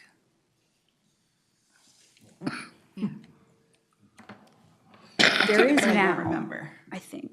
Jonathan can actually answer that. Mr. Chair, Member Foster, the answer in the 2021 survey is yes. We do have the ability to distinguish between e-bikes, and I don't know what the term of art is for bikes that are not e-bikes at the moment. That's in current flux, and that's also the case for the travel behavior inventory that's underway right now. Cool, thank you. Member Hollinshead and Commissioner Guttel. Thank you, Mr. Chair. A couple questions, if I may. On slide 9, are there any hard metrics for that? It's the one slide you don't have a graph or a bar chart, or it's safety and security. Can you just comment a little bit more about what the metrics on that? For example, it mentions terrorism and then it mentions crashes for drivers. What about crime? Is that in there? I realize this is sampling. You're sampling a huge document here. I understand that. And then I have another question after that. Yes. Mr. Chair, Councilmember Hollinshead. We, in the documents, we have examples of fatal and serious injury crashes. I believe we also have metrics on the transportation workforce or the transit workforce over time. So that assesses how resilient we are to changes in the labor market.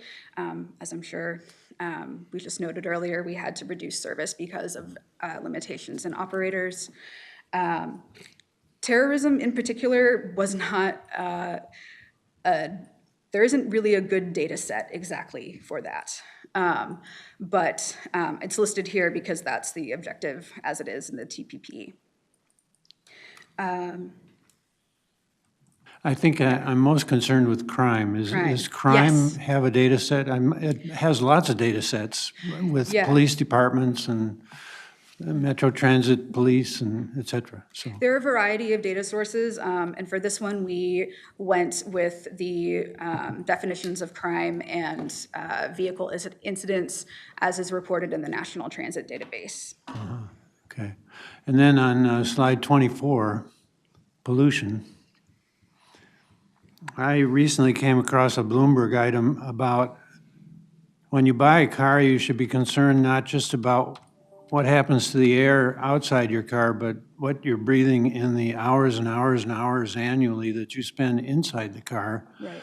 It's not just the ventilator that feeds the air into the car, it's the materials that the car is made out of.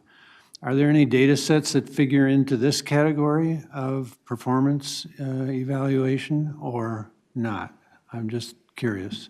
Because it seems to me that a person who's inside the car may suffer more pollution than someone who's outside the car, according to this item from Bloomberg. So, I'm not aware of any data sets like that, and there aren't any in the TSPE. But I feel like that would fall a little more under consumer protections. it would be in the health space, probably, Right. not in the transportation space. Right. Yeah. Well, thank you, Mr. Chair. Thank you. Thank you. Thank you, Members, Mr. thank Chair. you. Appreciate that. I just want to say that I really value you putting together all this data and really like the dashboards and the graphics because I think they're easy to follow. So really appreciate that. But, you know, just Just a word of caution, you may want to review the questions and how they're asked on the evaluation, and specifically the example in the 2050 engagement process. Most respondents discuss safety from a personal security perspective and not an infrastructure and accessibility. Given that response, we're curious, if like some figures reflect safety on the infrastructure's best practices and implementation of ADA compliance perspective or personal security. And those are all very different little buckets of things. So that's one of the things I just, as I was reading, those things aren't clear or spelled out differently. So I know that some of the data is not trending the way we'd like to see it, but I think it's really helpful here that we're monitoring this data so we can adjust our strategies too. We were just talking about some of that and some of the data that we're seeing since the pandemic, so same thing. And the other thing is when you look at some of your graphics, I'm really cognizant of this because of the work I do in the disability field, is the ADA accessibility for screen readers for folks. Some of that was pretty tough, I think, for some of those folks. So just a couple of words there. Thank you, Mr. Chair. Thank you, Commissioner. Member Jenkins. So I want to echo what a number of people have said. The data visualization tool, everything is amazing. This is a fantastic resource. One challenge I have with it, though, is the interactivity makes it almost problematic to use on a tablet. So I don't know if there is a way to address that with even disclaimers or something, but if you're swiping, your chart looks really different if you hit the wrong spot. I have, in fact, tried to display to my grandmother the great work I'm doing on a phone, and it didn't go very well. We have, not just within this document, but at the Metropolitan Council have, in all of the data visualizations we do, we really have to weigh and make decisions on what format we are trying to make it and the audience to which we can make it the most accessible.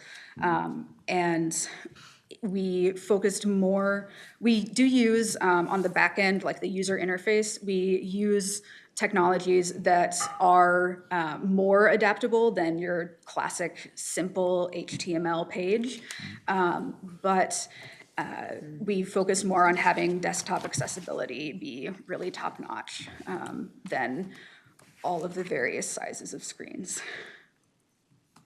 Well, it's not so much the size of screen. I mean, literally, if I am swiping up and my finger hits a chart, I zoom in on the chart. Yeah. If I hit a data point, I can make that data point disappear as I swipe if I hit that in certain graphs.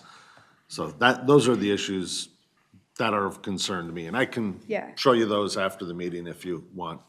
Absolutely, I'll make a note of that. Member Dugan. Yes, thank you very much, ma'am. That was great. Slide 13, this is for my own personal interest. What is the difference between suburban, I'll let you get there, suburban edge, or emerging suburban edge? If you were to take, let's say, from urban center is the central business district, urban would be Minneapolis, suburban would be Edina. Where would suburban edge and emerging suburban edge be? What would Lakeville or Blaine be in this? Are they suburban edge or suburban, or, just, sorry if I didn't let you get there. No.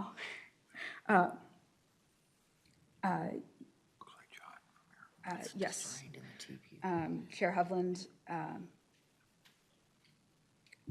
we, If you don't have the definitions, that's fine, we can talk offline. Yes, I assure you there are maps that I don't have on me. My own personal interest, these terms are coming into more frequent usage, and I'm just curious what they're designating, that's all.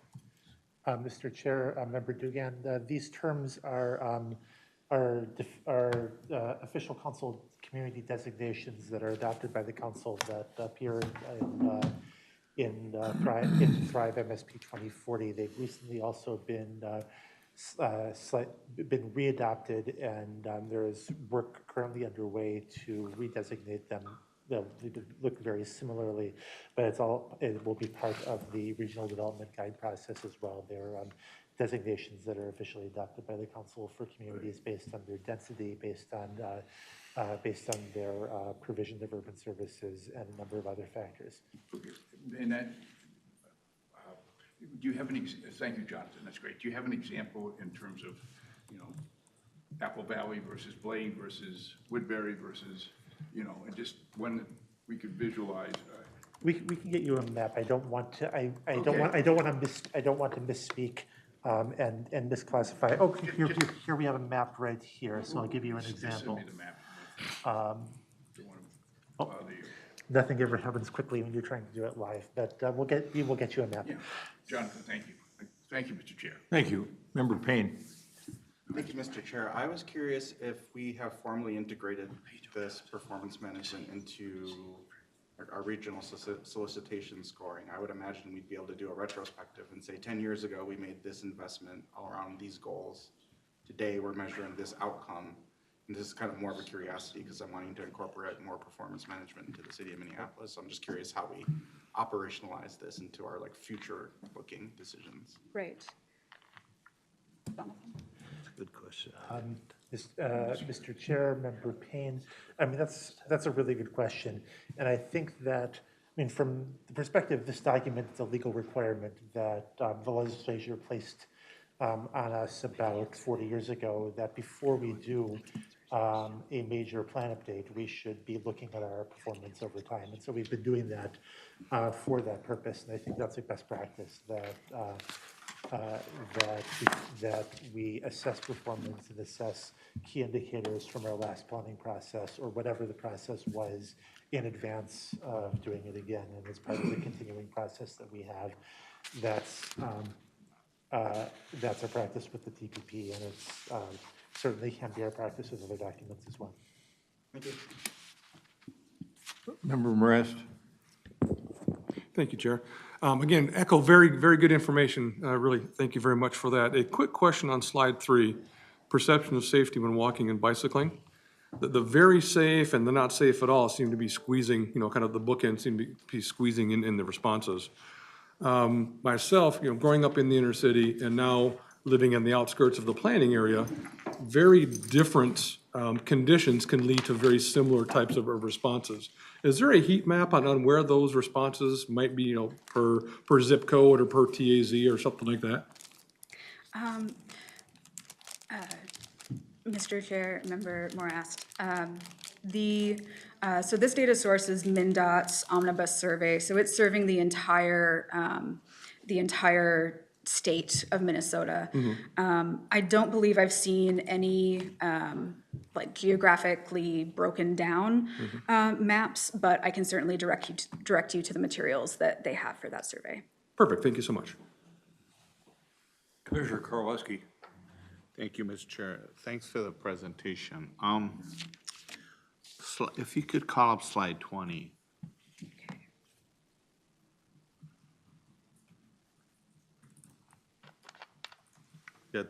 The non-commute. Oh, it just went by. It's interesting because walk, transit, bicycle, walk from home, but the data stops at 2019. Yes. So it's 23 now, that's 4 years old. I know COVID got in the way, but if we could ever get to the point of our data sources, where you could tap in those annually and get, because I think moving forward, it's going to be really important to get accurate past data, because past data shows a trend of the future.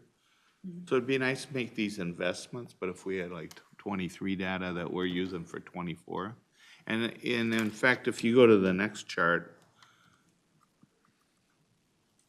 and I'm not being critical of you or the team, I mean, it's probably the best data you could get. But here, slide 21, the National Household Travel Survey, that's 2017 source.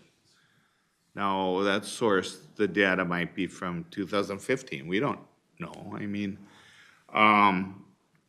so where I'd like to get, where we could get with transportation, this as one example, like tab, if we could, with all our presentation, if we could find data sources places we get the statistics that we could go to back each year, so the statistics would be consistent. We could build on it. I just think it's critical, especially as we get into the multimodal. I think it's gonna be critical that we get the most accurate, up-to-date information. And then, Mr. Member Payne, he couldn't stay, but I brought this up in the past. It'd really be nice is when we rate a project that 10 years later, 5 and 10 years later, the rating is such that it would provide data points where we could capture it with, I'm not talking about somehow figuring out how to do it where it wouldn't take a ton of work, but we could then at 5 years and 10 years rate how that turned out. Because I think if we can rate projects, how do they meet the criteria they got the money on, would really serve us well in appropriating money for projects at hand. So this all has given us some hope of getting there, and any comments? Mr. Chair, Member Karwoski, just a couple of things relating to your first comment. First of all, we've really taken into account the desire that you all have for more up-to-date data. That's in part one of the impetuses that we've used towards transitioning our local travel behavior inventory program from a decennial program to an every 2-year program. That's something that TAB has been extraordinarily supportive of over the past decade, and something that allows us to have a data source that is continuous, that's continuously updated, and that we're very proud of. When we're doing, especially when we're doing national comparisons, we have to be mindful of the national data that exists and the frequency that it exists of, and so when we want to compare with other regions, we need a consistent data source. We've used, in every case in the TSP, the most recent data available and documented when it's from. In a lot of cases, we have really good data that's updated on every 2-year, every 5-year, every 6-year cycle. In some cases, every 10 years. We use the best data that we can and document it. And in most of these cases, we don't have control over the cycles that the U.S. Census or FHWA, in the case of the National Household Travel Survey, use. But we continue to both practice and encourage, where we have control and where we have influence, the updating of data on as frequent a level as we can. Thank you. If I may add, we, on the back end of this, we've also made sure to make the data as flexible as possible for future updates. So a lot of the data we're able to directly access from automatic interfaces, and so we don't have to necessarily email people and try to collect various data sources. But once there's new data available, it'll be very easy to just slot right in. I like it. Thank you. Elaine's got a comment. Yeah.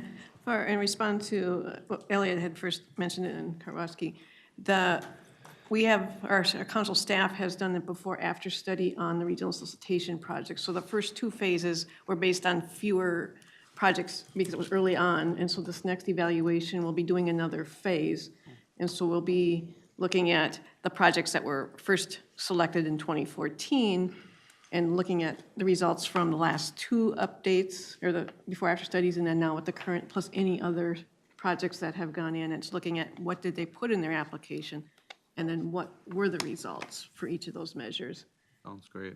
Could you go back to slide 20, please? I was just on a call about a month or so ago with a researcher at Stanford who was, it was about transit. But in the context of that conversation, he was talking about research that they'd done on the new acronym Work From Home, WFH, and I think I mentioned it here to the folks. And it looks like, that was on the rise before COVID here in our part of the world, and that it had essentially doubled in our post-COVID world environment, that there are twice as many people working from home as there were before. Office was about 60% occupied, and the balance of the people were the hybrid, working partly at home and going to the office a couple days a week. So I'm wondering where, where we have this data lag.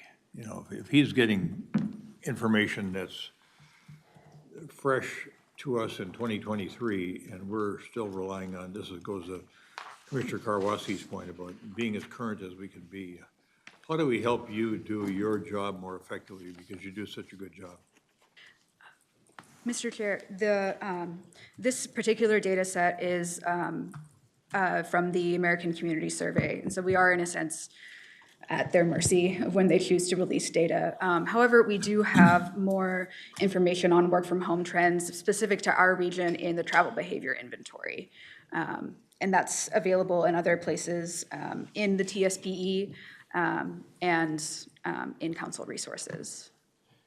Mr. Chair, I'd also note that, I mean, when we do something like this, an analysis like this, we're fundamentally making some choices between doing work and showing something that's happening consistently across the region. So in terms of if we want to show a consistent comparison to our peers, we need a data source that's utterly consistent across them. We're of course not unmindful of trends in work from home over the past 3 years and are aware of and work regularly with data that both looks at individual case studies or our region, or there's a lot of individualized data that we can work with and use to identify work from home trends that are currently happening. So that's not something we don't have access to. But if we're looking specifically to compare this region with peer regions, we need to do it consistently across them and use a data source that's consistent for the same regions across a similar time scale. In this case, one that goes back a significant degree all the way back to 2005, or the case of ACS even further. And so that's the choice that we made in this in the case of this graph. It's not due to lack of knowledge or lack of availability of data, but simply the choice that we were making of trying to present the trend in relationship to our peers. Okay. So as we continue into the next solicitation, we're trying to make the best judgments we can for the region on how to spend federal highway trust fund monies, and all this data is really critically important. The only other observation I'd make is on that call with the Stanford person, he said vehicle miles traveled in Minneapolis were higher in 2023 than they were pre-COVID, and I didn't, of course, we can't see that in yours because I think you cut off at 19. So that's something to be thinking about too. So the more current data we have, the better decisions we can make here on how to spend these monies that come to the region to enhance regional prosperity. Absolutely. And Mr. Chair, there is more data from the Minnesota Department of Transportation on vehicle miles traveled in our region that is, I believe, up to 2021.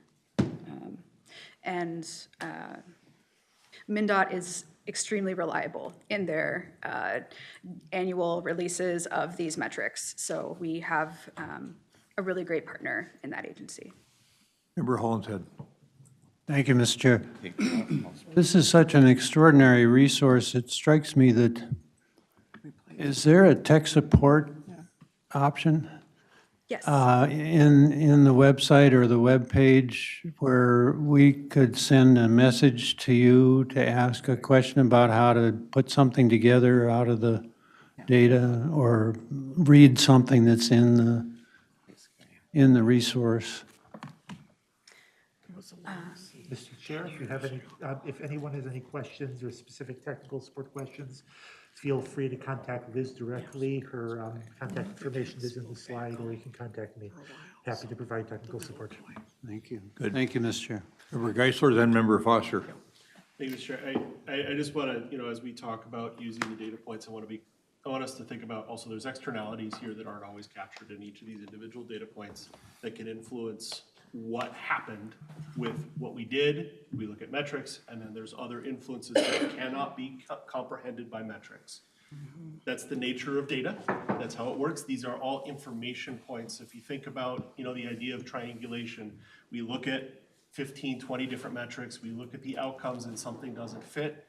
We try to seek to understand why, but the metrics won't always capture everything. And even with the most perfect up-to-date numbers, if we had 2023 year-to-date right now, the projects we're deciding on are coming in 4 years. So we're still making decisions in the future based on even today, let alone historical data. So we are always forecasting a little bit. So I think just when we think about performance metrics, when we think about, you know, it would be lovely to have a perfect ribbon tie on this number equals this and yay, we did better. I think it's hard to always get there. I love the data sets we have here. It's very informative. It provides us a wider picture, a wider understanding. You can look at it from different lenses. But I think we just need to be careful as a body to remember that good policy can't always be exactly measured, because we know that that's what we intend to accomplish. If we didn't get what we intended, we have to figure out what we missed and add to it. But it doesn't necessarily mean that the choices we made were bad. It's just other things may have influenced it that we didn't forecast, that we can't measure. All that, humans are complex. 7 counties worth of humans is very complex. The nation's level is very complex. So I think we just need to make sure we remind ourselves that a number that went from 4% to 7% means one thing, not everything. Yep, thank you for that. Member Foster, then Member Martinson. Yeah, Then thank Member you. Johnson for the last word. Thank you.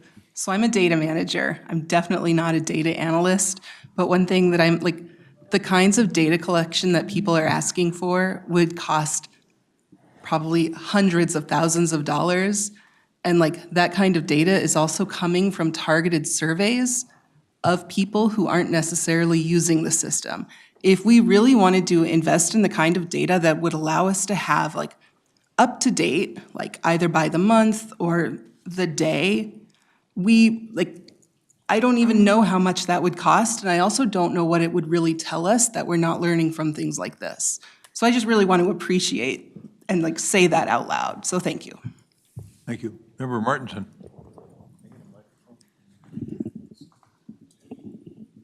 Thank you. So I just want to make an observation about this, that what this tool is doing is, it's an aggregate report about what's happening in our region, and it's for a very specific purpose. And I think that it's pretty good fit for purpose. I think it's doing that job quite well.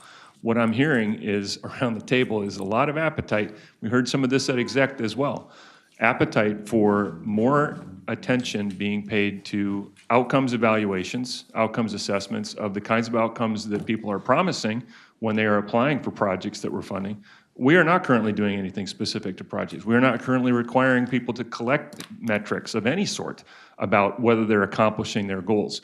We fund congestion reduction projects at great expense. We never evaluate whether any congestion has been changed, reduced, or increased, I don't believe. We could do that. And yes, Member Foster is absolutely right. It's not cheap to do this, and so we probably wouldn't want to do it on every project, but I think it's worth our considering whether there is some way that we could do some kinds of evaluation. Maybe we rank projects and say we think this one would be worth evaluating because of X, Y, or Z criteria. And that's something that we could be doing, and it would require that people spend some of the money that we're awarding to these projects to evaluate their outcomes. I spent my career in medical research doing exactly that. Most of medicine is run without being evaluated, right? It's never going to be 100% evaluated. But things that are really important, we do random controlled trials on, or we do observational studies, or we do simulations. We can do a lot of those kinds of things on maybe a targeted basis. And so from a policy perspective, I would like to see us doing more of that. I would like to see, when we build a ped bridge or a bike project, what is the increase in usership? Because when you measure it in Toronto, when they put in separated bike lanes, they had a 10-fold increase in their utilization and a reduction in the overall rate of accidents. That's kind of a big deal to have documented, right? So we would like to know these things, but we can't know them if we don't make the efforts, and currently, I don't think we do. So, soapbox done. Good. Try to top that, Member Johnson. I cannot, Chair. I cannot. Final word, though.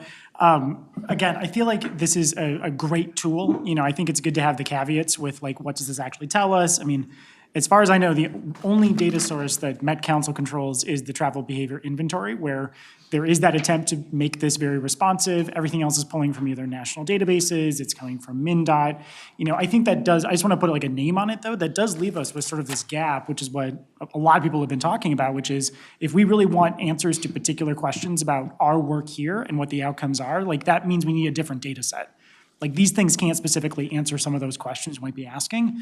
That's tough because that means it costs extra money. Where does that money come from? How do you get that right data? So, I would maybe ask this group to think about like, what is it that you're not getting answered from this information and want more about? Because that can spark a conversation. If we're feeling ill-informed about something, maybe it is we don't know how to evaluate. That gives us an opportunity.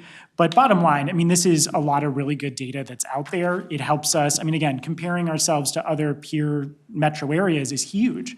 I think it's really easy for us to say, like in isolation, yeah, we do this really well because the TBI says whatever it is. We at least get some representation of we're a very bike-friendly place. We're doing something right to make that happen.